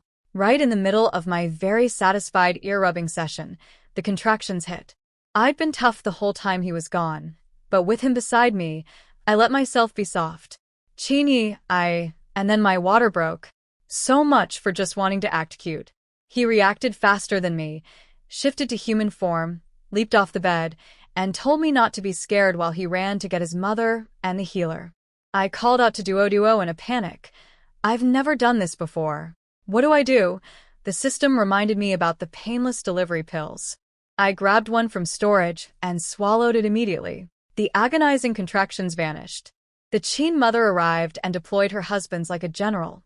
One boiling water, one preparing furs, one making porridge, one standing by at the door. By the time the healer got there, my first baby was already out. The system announced, a male crescent moon leopard, purple rank powers, 200 points, and 1 year of life added. But the healer's smile dropped. The baby was born in beast form. The Qin mother's heart sank too, though she kept smiling for my sake. I wasn't worried, though. I just wanted these babies out. I was done not being able to see my own feet. Baby 2. a male dark moon leopard, cyan rank powers, and a rare ancestral bloodline throwback. 600 points plus 100 tous en bonus points. I unlocked cyan rank healing powers. Baby 3, a male iron-eating beast, a panda like me, blue rank powers. 500 points total. I unlocked wind abilities. Baby 4, a female crescent moon leopard, white rank. 200 points and a 1 square meter storage space. All 4 born in beast form. I asked why none of them were crying. In my past life, doctors slapped newborns' feet to make them cry. But before the healer could figure out how to break bad news about the beast form births, all 4 babies suddenly shifted into chubby human babies. The healer and Qin mother nearly collapsed with relief and joy. They'd been terrified the babies might never be able to take human form. The healer said babies only cry when hungry, which was reassuring. Duo excitedly asked if I wanted to upgrade the system. For 500 points, I'd get a free system shop, expanded map range, faster pregnancy detection, and real-time health monitoring for my babies. I agreed. The healer noted that the black one, the dark moon leopard with a small bump on his head, matched descriptions of an ancient ancestral beast. He and my only daughter were both a bit weak, probably from 4 babies sharing limited nutrients. She wasn't sure if my milk alone could sustain all 4. The upgraded system immediately suggested a milk-boosting pill for 1 point, plus energy formula from the shop. But before I could browse, the healer dragged the Qin mother outside, saying, young people need privacy, because apparently Qin needed to help get things flowing first. I looked at him sitting on the bed, ears bright red. He mumbled that the healer had told him to help stimulate things. So he leaned down and got to work on the milk supply situation. I turned my face away and grabbed his leopard ears, which had popped out on top of his head. Duoduo's cold electronic voice cut in. If he keeps drinking, the babies will starve. My face went scarlet. I tapped Qin Yi and stammered. The other side. This one's done. He looked up with eyes like a predator locked on prey, licked his lips, and gave a heavy Once both sides were operational, he went to bring the babies over. I secretly took a milk-boosting pill. The babies preferred being in beast form to eat, so I shifted into panda form too, a soft, round black and white bear lying on the bed nursing 4 tiny creatures. Qin Yi stood there staring at my round panda face, completely unable to move. The healer waited outside for a long time before finally calling in. Are you done yet? Qin Yi finally remembered the healer was still waiting outside. She needed to check my milk quality to see if the babies needed supplemental energy fruits, which were apparently very hard to find for newborns. She tested a sample, even tasted it, and seemed puzzled. The quality was fine, but she suspected the quantity might be low. Duo was offended in my head, insisting 1 milk-boosting pill was more than enough for 4 babies. The healer watched the babies nurse. 2 of the stronger ones gulped happily, even dribbling from overflow. But the dark moon leopard and my little girl were weak and ate slowly. She said she'd check again in 3 days and advised against giving them energy fruits too early unless absolutely necessary. After the healer left, I finally opened the system shop, while Qin Yi cleaned me up. The inventory was interesting: cheap snacks like chips and spicy strips for 10 points, a set of underwear for 100 points, very tempting, and various pills. Everything baby-related was cheap, but healing and antidote pills were expensive. Then I saw the real treasures: an ironworking manual for 50,000 points and 3 books, a barefoot doctor's handbook, a militia training manual, and a dual-purpose talent guide, each costing 128,000 points. I snapped at Duo because I knew the militia manual already covered ironworking, making the separate ironworking guide a ripoff. The system cheerfully agreed that buying the bundle was smarter. I cursed myself for not having a photographic memory. I could have saved so many points if I'd memorized these books in my past life. I took a body restoration pill, and after Duo confirmed it wouldn't affect my milk supply, I also bought a steel dagger and bow from the shop for safety. The next day, Jiayun and her friends came to visit and fawn over the babies. She whispered that the healer had ordered everyone to keep quiet about my babies being able to shift forms. Our tribe was too small. If word got out that I'd birthed 4 babies who could all transform at birth, rogue beasts would definitely target us. Then someone asked what the babies' names were. I froze. I'd forgotten to discuss names with Chinyi. Jiayan was shocked. She asked if I'd given him naming rights. That's when I learned something crucial about this world. Babies take their mother's surname, not their father's. Naming rights were a privilege women could choose to share with their husbands, and most women didn't. The other women chimed in with their opinions. One said her first baby would obviously carry her name. Another regretted letting her husband name their first child after being sweet-talked. A third said her husbands were so unhelpful during pregnancy, telling her to just endure when she wanted food, water, or leg massages, that they definitely lost any naming privileges. Suddenly things clicked. In this world, Qin Ye's mother's surname was Qin. The chief's surname was Luo, and his daughter Luo Yuro shared it, meaning the chief's wife had given him naming rights. Speaking of whom, Luo Yuro barged right in through the curtain and said, "Don't tell me you don't even understand something as basic as naming rights." I admitted openly that I didn't understand naming rights. The original owner of this body had grown up with both sisters sharing their father's surname, so she just assumed everyone did that. Her mother had died from illness after giving birth to another husband's baby, and that baby died too. She'd been raised by doting beast fathers who let her eat, play, and roll around all day. She knew nothing about these customs. Luo Yuro pushed her way past Jayan's friends, sat on my bed, and started lecturing me. She said some women gave naming rights out of love, which she considered foolish. But then she caught herself and admitted that Chinyi was responsible enough to deserve it, at least once. Then she actually gave some solid advice. She said naming rights could be used strategically, either reward a truly devoted husband with them, or negotiate upfront, if a baby turns out to have good potential. The father's family must provide energy fruits and beast cores until the child is at least 10 years old, when they can start hunting on their own. By giving a father naming rights for a talented child, he'd naturally invest more care and resources into that child. It saved the mother from exhausting herself trying to balance multiple husbands' feelings. Everyone looked at her with genuine respect. She basked in it with a, "What would you country bumpkins do without me?" expression. I decided to discuss names with Chinyi later, though I already knew my panda baby would be named Wanqin, combining both our surnames. When Luo Yuro finally looked at my babies, she spotted the little black leopard cub, and her eyes went wide. She looked at me, looked at the cub, then shot to her feet and said she'd just remembered something urgent.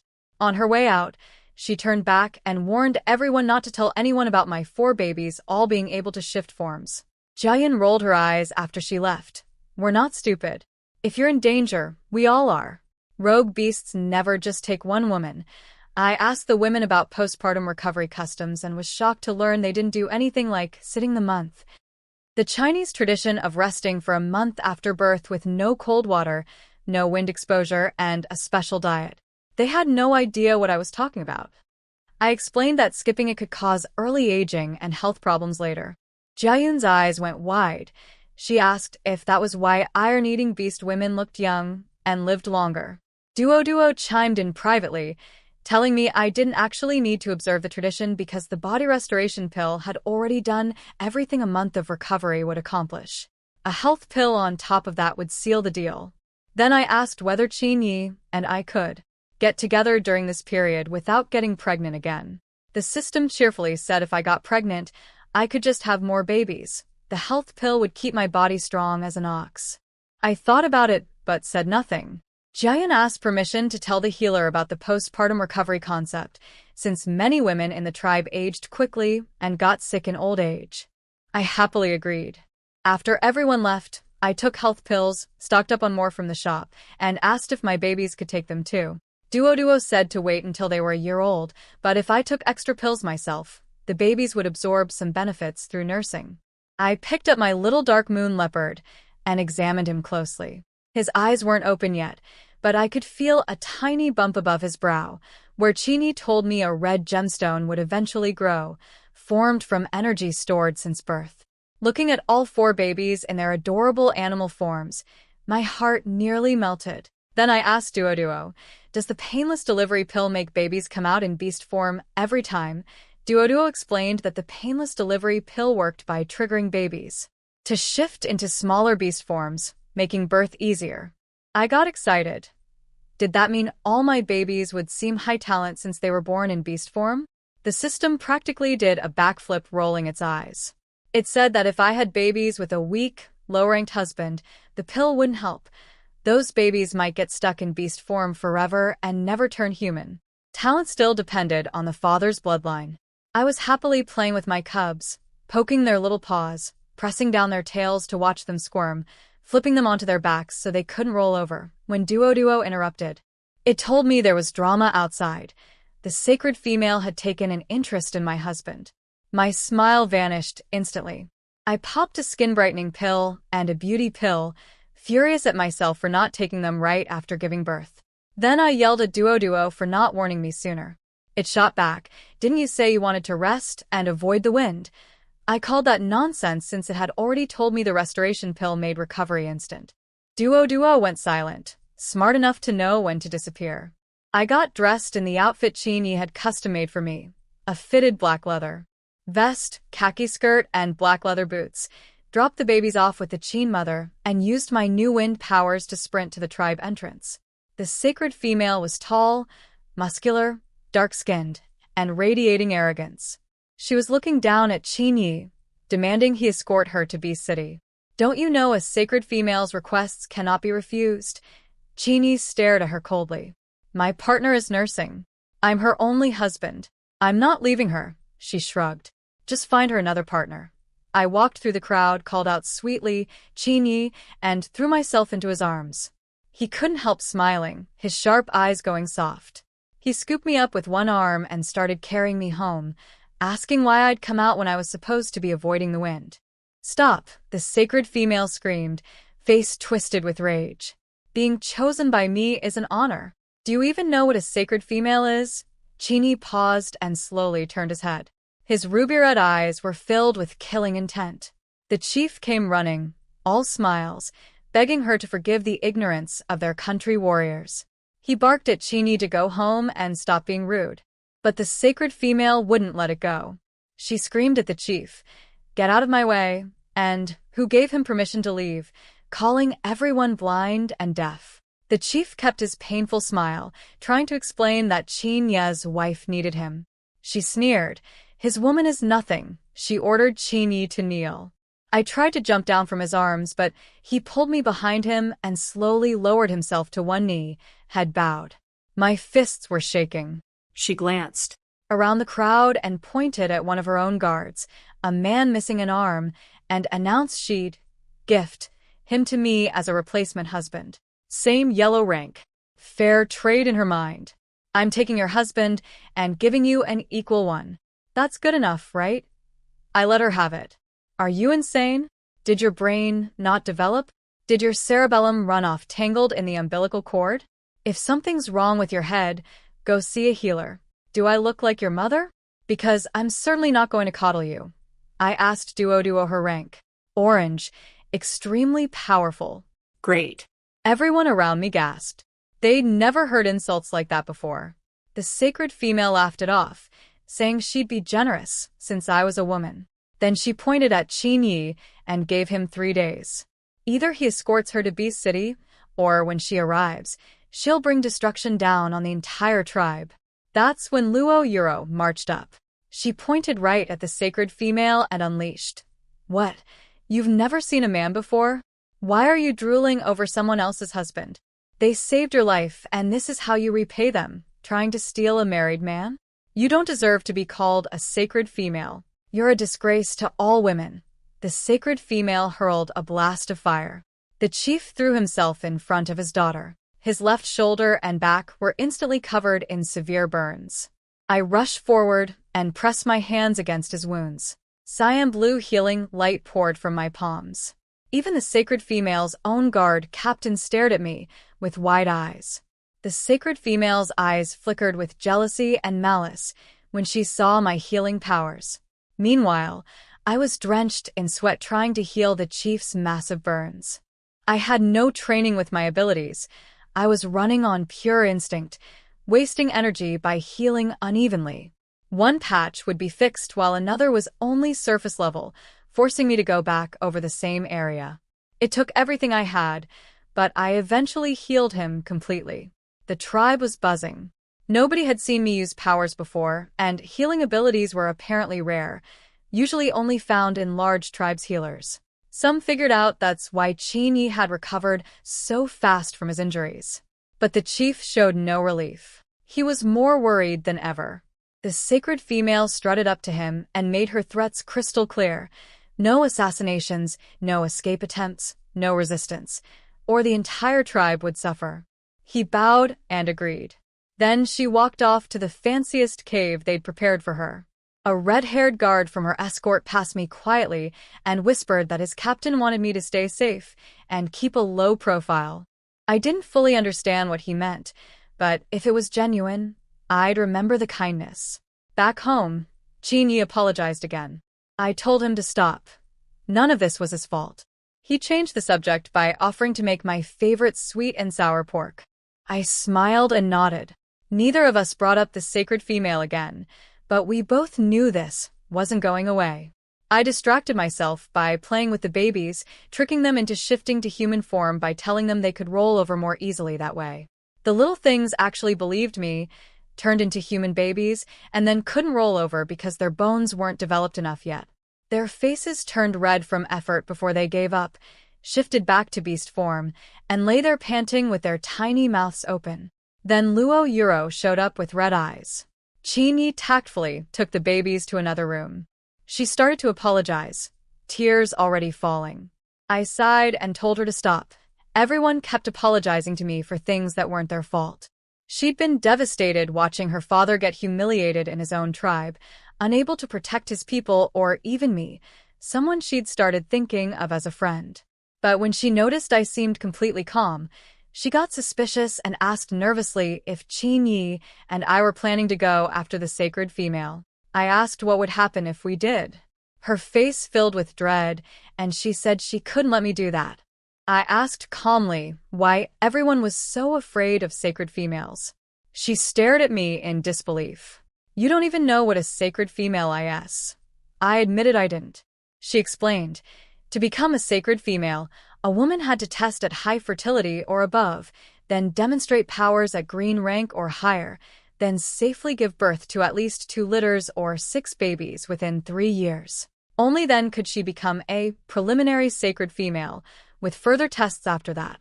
I still didn't understand why that made her untouchable. So she can breed well. That lets her destroy entire tribes? Luo Yuro spelled it out impatiently. Sacred females could choose high-ranking warriors as husbands. Those warriors commanded cities with subordinate tribes. If a sacred female asked her powerful husband to wipe out a tribe, it would be effortless. I smacked my own forehead. Pregnancy brain is real. In my head, I yelled at Duo about my intelligence dropping, and the system helpfully suggested it might be from playing too many stupid games lately. Luo Yuro sighed and started to apologize again. I cut her off and asked, if I became a sacred female myself, could I deal with her? She looked pained but honest. She said even if I reached green rank, which would take at least 2 years, by then Qin would probably already be sent back. And after that, the sacred female testing only happened every 5 years. Even becoming a preliminary sacred female involved more screening she wasn't sure about. Asked if sacred females could challenge each other to duels. She puffed up like an angry cat.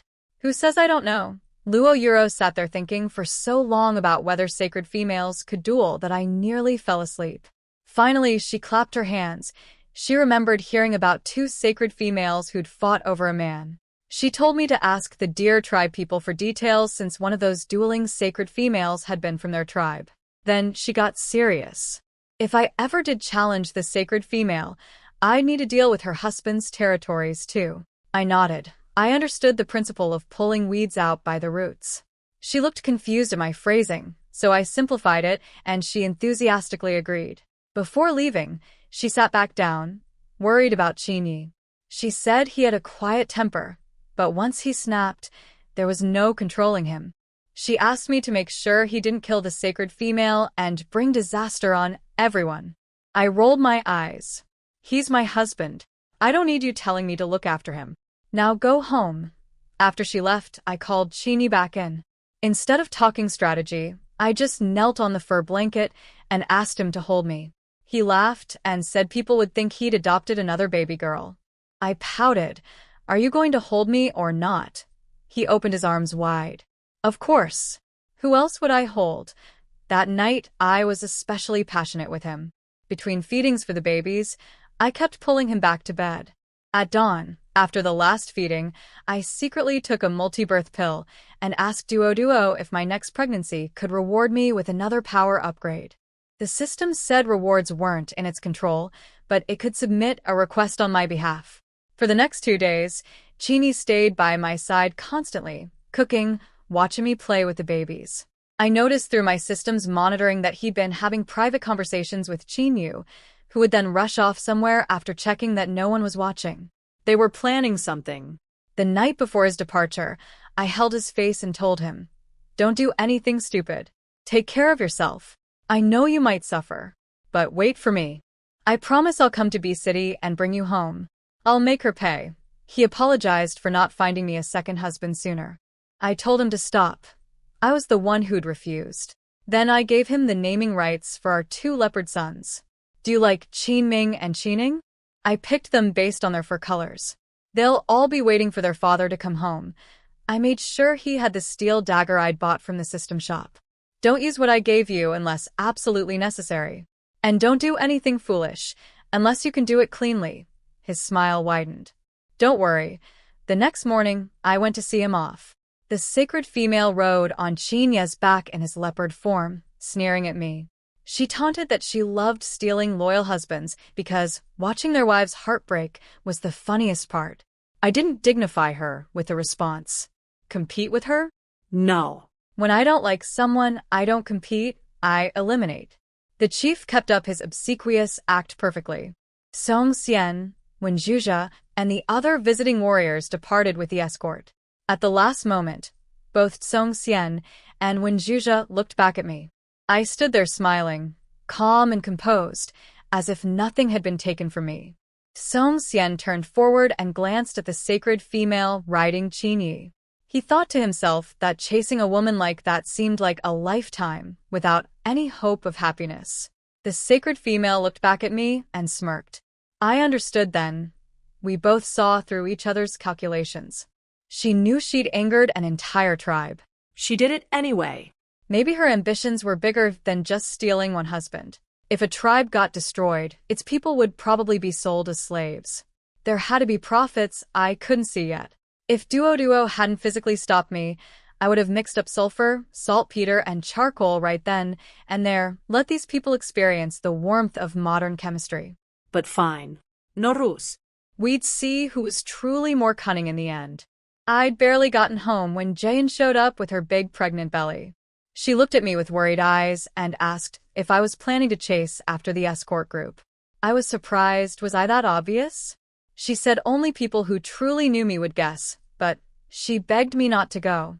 Not because she feared I'd bring trouble to the tribe, but because she was afraid something would happen to me.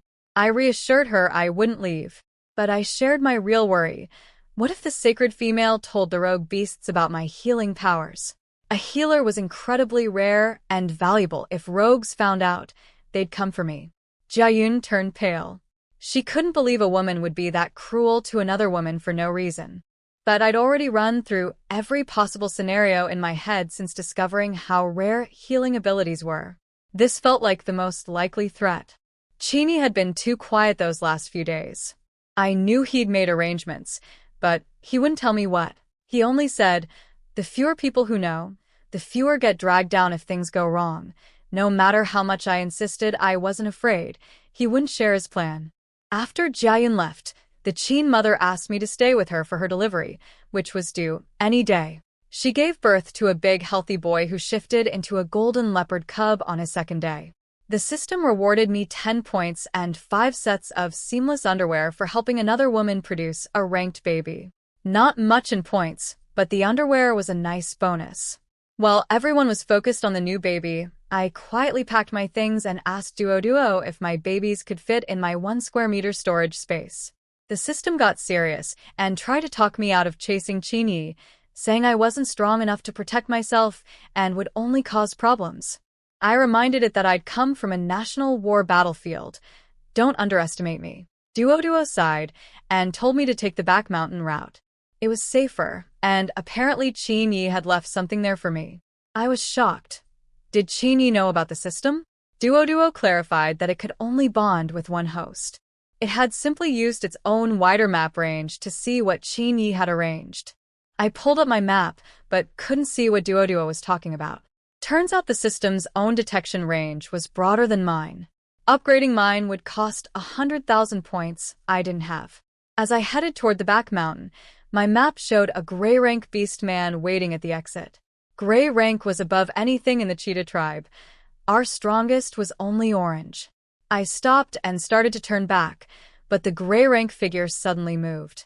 Meanwhile, on the road, the sacred female was taunting Qin Yi as she rode on his back. She swung her feet lazily and mocked him. She loved watching him hate her while being forced to carry her. She admitted openly that her provocative behavior at the tribe had been deliberate, not stupid. Then she made her real threat. If anyone tried to have rogue beasts attack or kidnap her during the journey, she'd tell those same rogues about a certain little healer in the cheetah tribe. She'd offer to breed endlessly for them in exchange for kidnapping me. Qin Yi said nothing. She burned his ear with fire from her hand. He didn't flinch or make a sound. Song Xian had been listening with growing concern. He finally spoke up and asked directly, "Sacred female, are you deliberately provoking the cheetah tribe so you'll have an excuse to send armies against them?" His words hit like a thunderbolt. The younger warriors might not have grasped it, but the older leaders from all three tribes immediately understood the implication. This wasn't just about stealing a husband. This might be a calculated scheme to destroy an entire tribe. Meanwhile, on the road, Song Xian's accusation had put everyone on edge. The sacred female acted unbothered, pretending not to understand. She asked innocently if perhaps the tribes had made some lucrative deal with the cheetah tribe that Beast City would find interesting. Song Xian dropped his usual easygoing manner and laid out his entire theory. He pointed out that the sacred female had shown no interest in Qin Yi until after she'd spent time in our tribe. She'd really been eyeing me and the resources I brought. He went further. The destruction of the iron-eating beast tribe had always seemed suspicious. Rogue beasts usually attacked tribes to steal fertile women, but our tribe's women had low fertility rates. Why would rogues bother with a massive assault? Then he connected the dots. After getting rid of the source tribe, whoever was behind this could target the three tribes who'd learned bamboo salt and pottery, each through a different method, so nobody would connect the incidents. The dog tribe could be raided by rogues since their women were fertile targets. The deer tribe was already tangled in Beast City succession politics. The lion tribe wanted to enter Beast City, which would naturally create conflicts. Three tribes destroyed three different ways, and nobody would trace it back to bamboo salt and pottery. The sacred female clapped and laughed, calling his theory impressive fiction. She suggested either he was paranoid or someone had been whispering ideas into his ear. But nobody bought her casual dismissal. Song Xian's logic was airtight. She asked mockingly if releasing Qin Yi was the only way to prove her innocence. Then she smirked. "Why would I care what any of you think?" Back at the tribe, I hadn't gotten far toward the back mountain before the gray rank beast man caught up to me instantly. A massive silver-white tail covered in black-edged scales coiled around me before I could even see what he was. I screamed at Duo in my head, furious and terrified. The system calmly reminded me that it had warned me I'd only caused trouble for Qin Yi by leaving. I raged about having paid for the map subscription and following the safe route. Duo pointed out that 100 kilometers meant nothing to a gray rank beast man. They could cover that distance in moments. My wind powers at cyan rank were fast, but this creature was in an entirely different league. I was livid that the system hadn't just told me this directly instead of letting me learn it the hard way. Then Duo said quietly, "He's not hostile. Qin Yi sent him." My anger paused. I started yelling at the beast man. Where was he taking me? Could he put me down? What was his name? He finally spoke in an irritated tone. "You're very loud." I froze. His voice sounded almost exactly like Qin Yi's. His tail coiled around me in 3 thick loops, blocking out all wind. Sitting inside the coils, I got my first good look at the scales, silver white with black patterns, sharp-looking. It seemed like a snake beastman's tail, but it had fins. Fish-like fins. "Are you a dragon?" I blurted out. He stopped completely. Then slowly, he unwound his tail and slithered around to face me. In that cold voice so similar to Chinya's, he asked, "Do I still look like a dragon to you?" I finally saw him clearly. His body was pure snow white, scales shimmering with silver light like stars. But the edges of his tail scales were traced with black lines. He wasn't a dragon, he was a jiao, a flood dragon. Close to a dragon, but not quite there. He stared at me with red eyes, the same shade as Chinya's, and snapped, "Well, you were so talkative before. Lost your voice." Something clicked in my memory from my past life. In the classic of mountains and seas, it said that for a jiao to become a true dragon, it needed to receive a divine title and survive a heavenly lightning tribulation. Wait. This was the beast world. Those old myths couldn't possibly apply here, right? I took a breath and said firmly, "You are a dragon. Just testing a theory. No big deal." I told myself it was fine. Then the sky began filling rapidly with dark clouds, and deep rumbling thunder rolled in from the horizon. My jaw dropped as the jiao slithered away from me and called back, "Stay put. Wait for me." Then he launched himself straight up into the thunderclouds. The pressure from the sky was so intense I could feel it crushing my chest even from far away. Lightning struck down at him 3 times, each bolt terrifyingly powerful. Then he seemed to lose patience and dove straight into the storm clouds. Inside that swirling mass, I could see lightning and the jiao tangled together like they were fighting, with thunder booming and dragon-like cries growing clearer and louder. After more than 30 minutes, the clouds finally calmed, and out of the fading darkness emerged a magnificent white dragon, real horns on his head, for clawed legs beneath his body. He'd done it. He'd crossed the tribulation. I pointed at the sky like a child seeing fireworks for the first time. A dragon. An actual dragon. He landed in front of me, breathing heavily, clearly weakened. I touched his whiskers, soft like a catfish's, not stiff like I'd expected. His mane was smooth and silky. I thought about plucking one strand as a souvenir, but didn't dare since we weren't that close yet. His scales were bleeding, and his 4 claws were torn up badly from the lightning. I tried healing him, but he was enormous. It would take forever.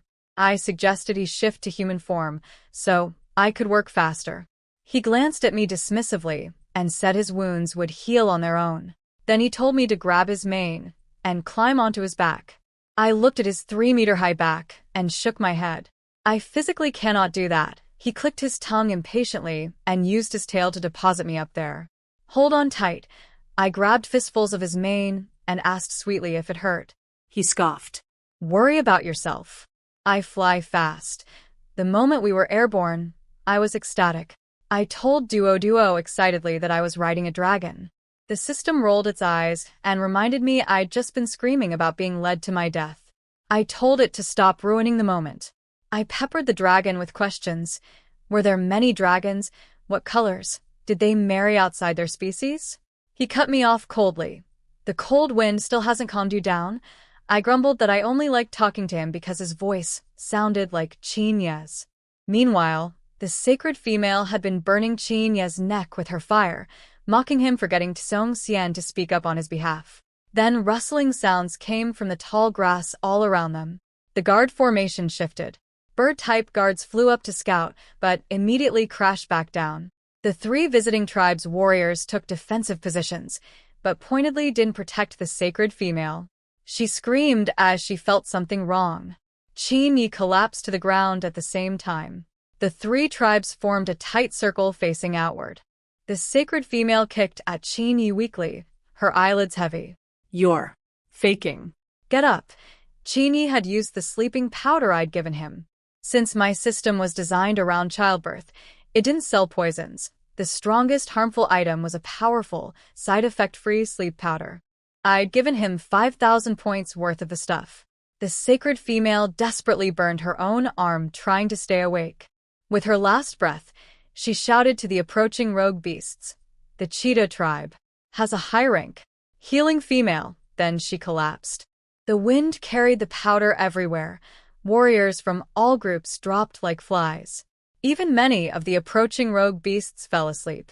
The rogues who were still standing gathered around the unconscious bodies. Their leader quickly assessed the situation. Rob everyone. Take the sacred female for breeding purposes, but don't kill anyone. Dead bodies from 3 tribes would give those tribes a justified reason to unite and attack.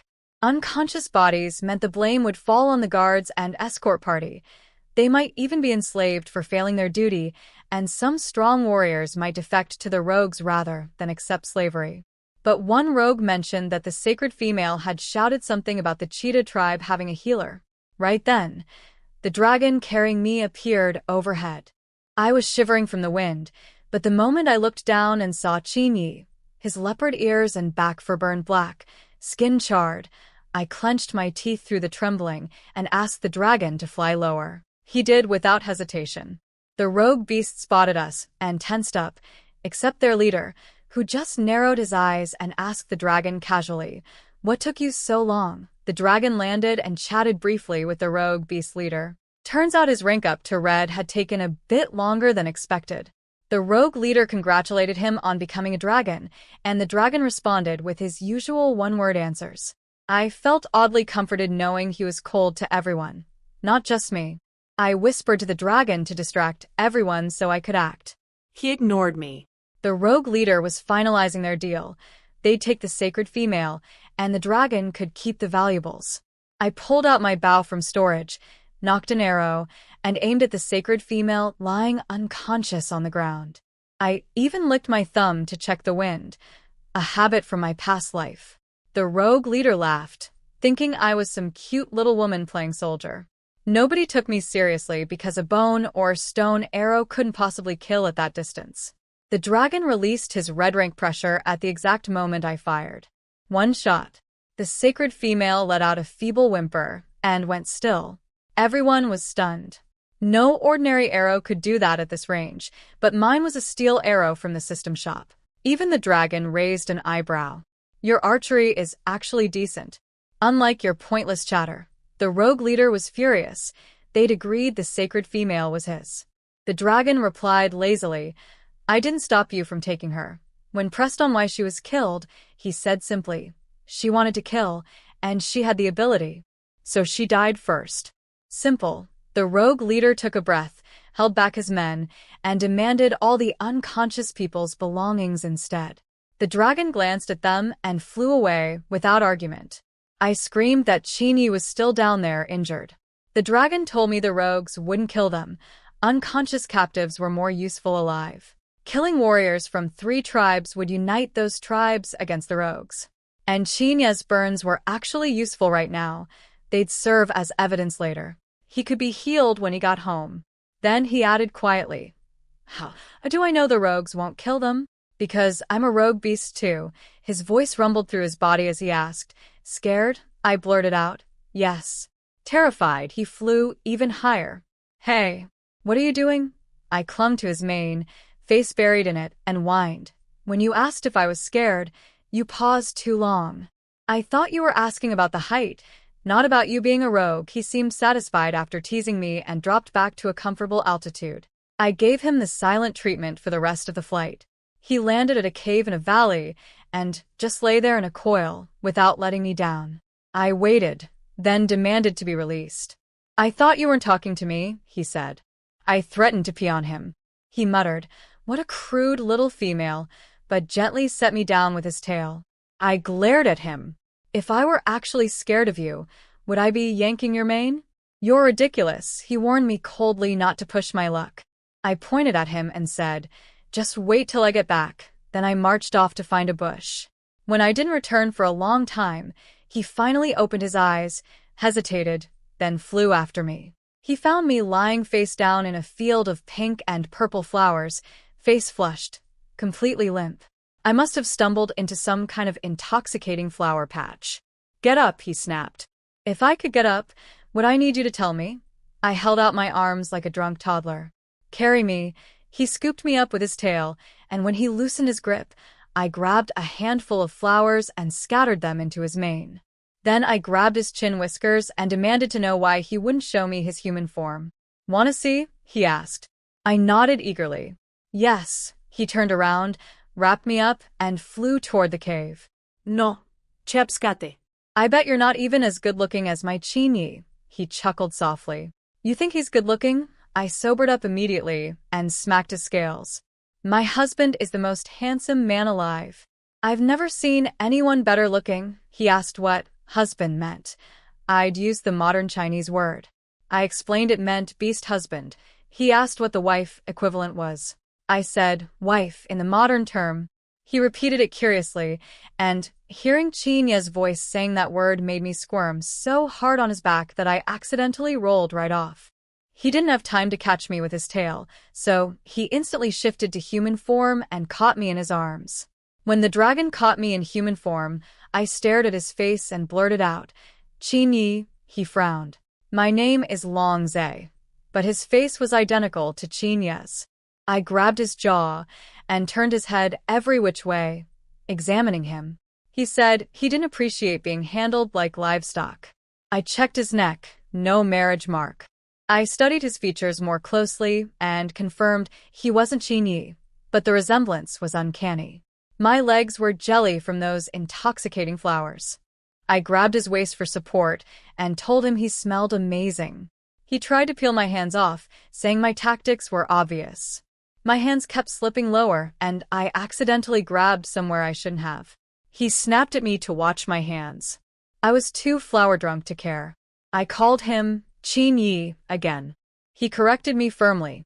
I bit his chin and mumbled through clenched teeth, "Stop being mean to me." He lifted me up and tossed me gently onto a fur mat, but I grabbed his pants before he could escape. He warned me I was doing something I'd regret. I didn't listen. I pulled him down by his necklace. When my face got close to his, he closed his eyes and parted his lips instinctively. I murmured compliments. His breathing was sexy. His eyes were beautiful. His lips were perfect. He said he'd never heard such soft, chattery praise before. What followed was intense. In the middle of it, I checked on my babies through the system. Duo had been feeding them energy formula, 3 feedings already. Cheening was eating a lot. The other 3 weren't enthusiastic. The system had even read them a bedtime story for an hour. It demanded I take a multi-birth pill afterward as payment for babysitting. When it was finally over, I lay there like a boneless fish. I secretly took the multi-birth pill, then asked Duo why it even mattered since I was already carrying Chinya's babies from days ago. The system explained something shocking. The body restoration pill I'd taken after giving birth had apparently restructured my body to have a dual womb. One side was already occupied with Chinya's babies, but the other was free. I was speechless. The restoration pill was supposed to be for recovery and reshaping. Nobody mentioned it would rearrange my internal organs. Longze came back with water and offered it to me. I shook my head and said, "Feed me." He asked if I was sober now. I nodded and leaned against his shoulder to drink. He kissed the top of my head and said quietly, "I can't go live in a tribe with you." My face fell. Then he told me his story.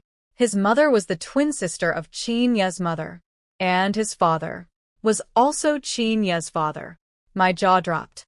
That cheater, Longze shook his head. His mother had fallen for Chinya's father's looks but loved power more, so she'd let her twin sister marry him instead. Later, she visited the cheetah tribe pretending it was a family visit and, well, I protested. If Chinya's father truly loved his wife, how could he not tell the twins apart? Longze said only that man himself knew the answer. When his mother's actual partner discovered the truth, likely because Longze looked nothing like their species, she begged for mercy and agreed to cast Longze out forever. He became a rogue beast at 5 years old. Alone. "You were 5, by yourself." My heart ached. He just smiled and touched my head. Asked why he'd never gone to find his birth father. He said he didn't want to destroy another family when he'd already lost his own. And his father hadn't come looking for him either. Probably for the same reason. I hugged his waist tightly. "From now on, I'm your family." He froze. "You want to do the marriage marking with me?" I gave him a look. Obviously, Longze kissed my cheek and told me no healer would ever perform a marriage marking for a rogue beast. I pouted and said we'd find a way. Could he take me back to the tribe first? He went quiet, then said, "Okay." Just that one word, so resigned.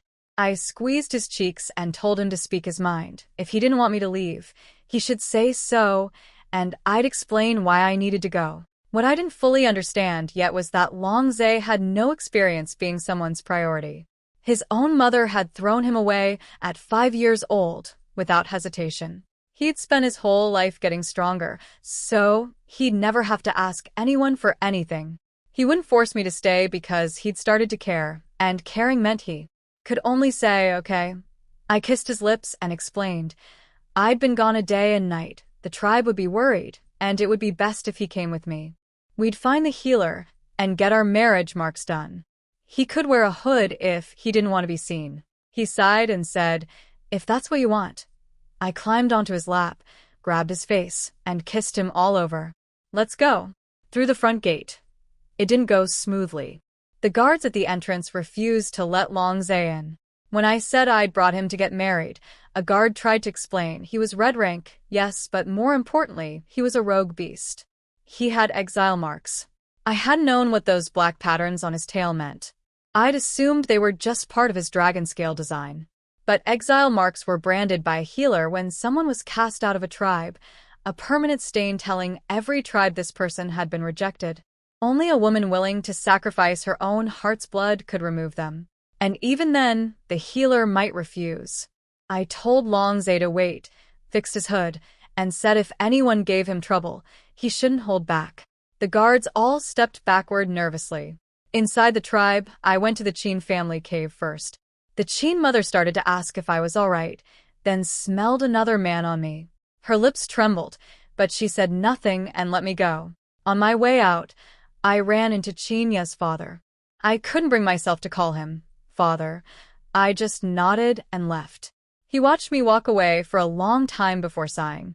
I went straight to the healer and asked her to perform the marriage marking. She refused, as expected. I pressed her. Longze was abandoned at 5. None of it was his fault. She explained that marking us as partners would be meaningless unless I was willing to give my heart's blood to remove his exile marks first. Otherwise, no tribe would recognize the marriage anyway. I went quiet. Then I asked, would it affect my babies? The healer was confused at first, then alarmed. She examined me carefully, sniffed my hands, pricked my finger, and dripped blood into a bowl of water. 6 tiny whirlpools appeared on the surface. She gasped, dropped to her knees, clasped her hands together, and prayed loudly to the beast god. 6 babies. She was astonished. She agreed to do the marriage marking, but warned that removing the exile marks now would affect my unborn baby's potential. I said I had to do it anyway. She warned me it might be pointless. Even without the marks, no tribe might accept him. I didn't care. It was never his fault. Why should he carry that punishment his whole life? She sighed, gave me her healer's token to get Longze past the guards, and told me to make sure he behaved himself. One guard muttered as I walked away, saying I'd seemed so devoted to Qinyi, yet here I was finding a new husband while he'd barely been gone, and a rogue beast at that. Longze turned his head slowly, and the murderous look from under his hood shut everyone up instantly. When Longze removed his hood in the healer's cave, she gasped. I'd told her his mother was the twin sister of Qinya's mother, but I hadn't mentioned he looked exactly like Qinyi. The healer couldn't understand how 2 men from different mothers, even with the same father, could look so identical, like twins themselves. She composed herself and asked where he wanted his marriage mark. Longze looked at me when the healer asked where he wanted his mark. I asked why he was staring. He smiled faintly and said he wanted it on his chest. I said same for me. The healer had me shift into panda form again, and when she carved my chubby panda image onto Longze's chest, it softened his entire fierce aura. Then Longze shifted into a miniature dragon for my marking. The healer was stunned. She hadn't realized he'd actually completed the transformation from Jiao to true dragon. He credited me for helping him. She sighed about fate and destiny. I couldn't resist poking the tiny dragon version of him. So cute. He endured it a few times, then shifted back to human and pulled up his hood, embarrassed. I grabbed him. We weren't done yet. He took off the hood, face slightly pink, and admitted he didn't know what came next. I held his face and told him it was fine. I'd known nothing when I first arrived, too. The healer brought a bowl of foul-smelling medicine and asked if I was truly ready. I nodded, but secretly asked Duo if a health pill would protect me and my unborn babies. The system exploded. The baby dies, and now you want to nurse it? The snot reaches your mouth, and now you wipe? The stock goes up, and now you buy. It ranted that I'd been thinking with my hormones instead of my brain, and if I kept this up, my baby's potential would actually drop. I pouted internally. Was I supposed to be attracted to ugly men instead? The healer drove a hollow needle blade straight into my heart to draw blood. Longze erupted with killing intent, ready to release his red rank pressure, but I gripped his hand tight, biting through my own lip from the pain. "Why?" he asked, his voice cracking. I managed to smile. After the healer extracted the blood, I declined her healing ointment and used my own healing powers to close the wound. The healer was surprised. That ointment wasn't just for healing. It left a scent on the woman that announced to everyone she'd freed a rogue beast from exile marks. That scent would make tribe members shun her and make other rogue beasts covet her, thinking she might free them too. But since I'd healed myself without it, that particular problem was avoided, though I didn't realize it at the time. The healer injected my heart blood into Longze's right arm where the exile marks were branded. She began chanting. The black patterns on his skin twisted and faded. She was drenched in sweat, face contorted, fighting against something invisible. Longze's forehead was damp too, though his expression stayed perfectly calm. I placed one hand on each of them and channeled my healing power. They both seemed to relax. Duo screamed in my head that they were fine, and I needed to stop before I hurt myself. I pulled back and secretly swallowed a health pill while pretending to yawn. Minutes later, the healer withdrew the blade and wiped her sweat. "It's done. You have no more exile marks. Be a good beast man from now on." Longze nodded with a quiet cold as always. The healer looked at my pale face and told him to find energy fruits for me. With his red rank power, that shouldn't be hard. I was so drowsy I could barely keep my eyes open. He awkwardly copied the way I addressed people and called her anti-healer. She gave a small smile, then sighed sadly about the previous generation's mistakes ruining their children's lives. She told him to take me back to my stone house instead of his cave. The tribe could keep an eye on me while he was out foraging. He carried me home, kissed my forehead, and left. On his way out, he passed Chinya's father, who had stepped outside the family cave. The moment the older man saw the hooded figure, he turned and went right back inside without a word. Longze didn't spare him a single glance either. As Longze headed into the mountains to find energy fruits, something he'd never bothered collecting before since they were too weak for his own needs, he found himself thinking about a word I'd used. Husband. He wondered if I'd called Chinyi that too, then laughed quietly at himself for being jealous of my first husband when he was supposed to be the powerful, indifferent dragon who needed nothing from anyone. He examined an energy fruit tree and frowned. This one was only purple rank quality. I was already cyan rank. He needed to find something better. Longze spent 2 days hunting for energy fruits worthy of me. He killed beasts guarding the trees, stored the meat, and kept searching until he found 3 high-quality specimens he was satisfied with. While he was gone, Luo Yuro came to visit. She asked suspiciously if I'd really stayed put and hadn't gone after Chinyi. I decided to tell her the complete truth, just to see what would happen. I said yes, I went. I killed the sacred female. I wanted to rescue Chinyi, but my second husband told me that would backfire and cause problems for the tribe, so I left Chinyi with the rogue beasts instead. She rolled her eyes. She didn't believe a single word. At one point, she sensed someone behind her. Longze had silently appeared at her back, but when she turned around, he'd already vanished. She shrugged it off. She scolded me for getting pregnant again so quickly after giving birth. She said it was terrible for both me and the babies, and that I should wait at least 6 months between pregnancies. She blamed the lack of a mother figure in my life for nobody teaching me these things, and grumbled about why the Chin mother hadn't mentioned it either. I shrugged. Probably nobody expected a low-fertility woman like me to conceive again so fast. That stumped her for a second, until she remembered I had Cyan rank healing powers now. How could someone with that level of ability still be low fertility? She waved it away since I was already pregnant, and there was nothing to do about it. She watched me devour my 5th wrapped meat bundle since she'd arrived, and asked with concern if I could really eat that much. I told her I was just incredibly hungry and couldn't explain why. She complained that my new husband wasn't even home taking care of me. I almost told her he'd been standing right behind her moments ago, ready to kill her as an intruder until I gave him a look, but I held my tongue and said he was out hunting so we wouldn't starve.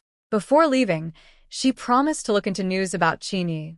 I told her that once I became a sacred female, I'd destroy all the forces behind the sacred female who'd taken him. She patted my head like I was a silly child and told me I'd gone stupid from having too many babies. When I insisted it was the truth, she mocked my pronunciation of my own words, making exaggerated faces, clearly humoring a delusional friend. After she left, I kept eating. My 4 babies were squirming around me, hungry. I told them to wait. If I didn't eat enough, they wouldn't get enough milk either. I asked Duo why I was so ravenous. Before the system could answer, Longze appeared beside my bed and handed me 3 high-grade energy fruits, a bunch of 12 large purple-black grapes, a cluster that looked exactly like loquats, and 3 giant lychee-like fruits.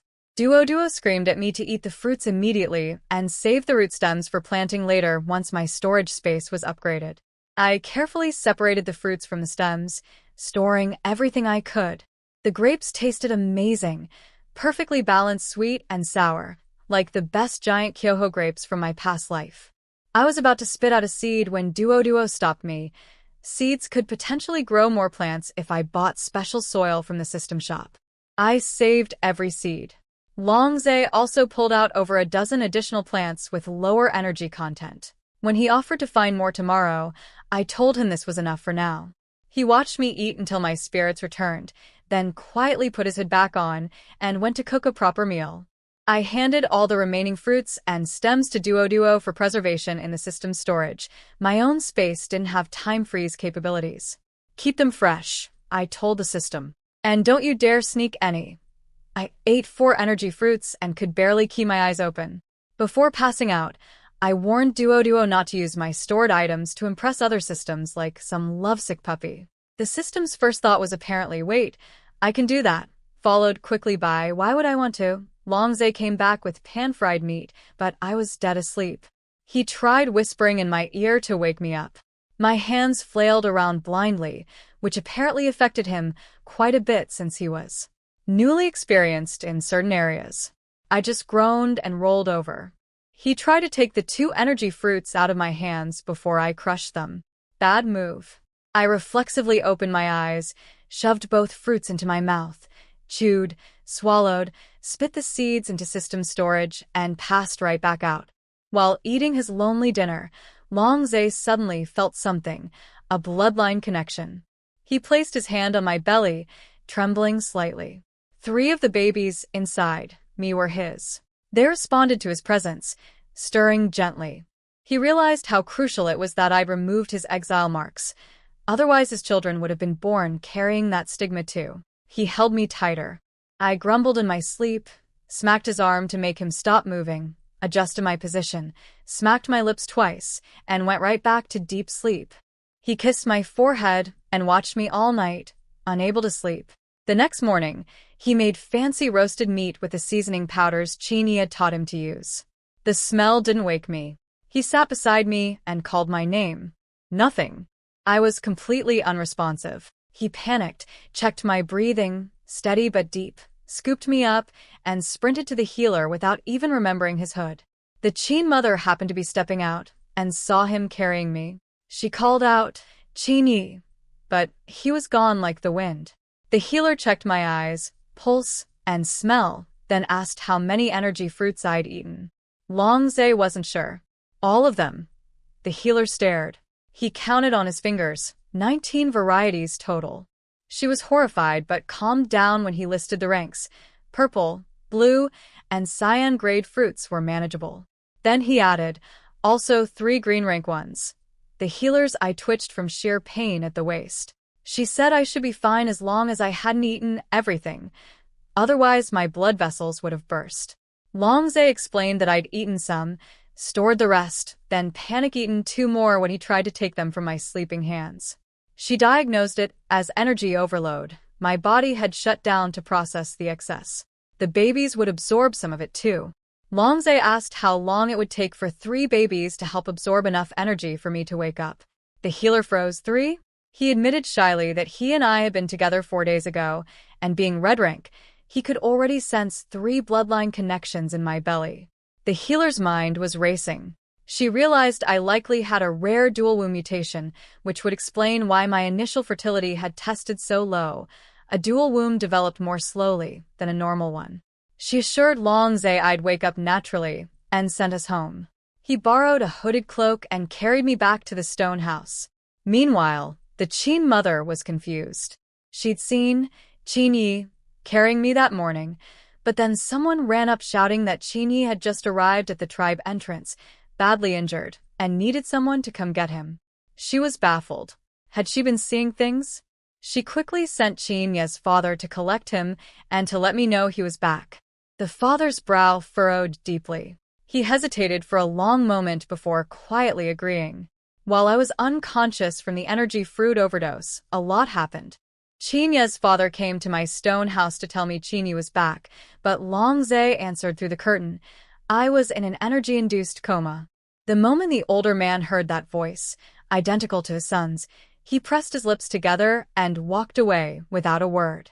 Qin Yi had been dumped at the tribe entrance by the sacred female's guards.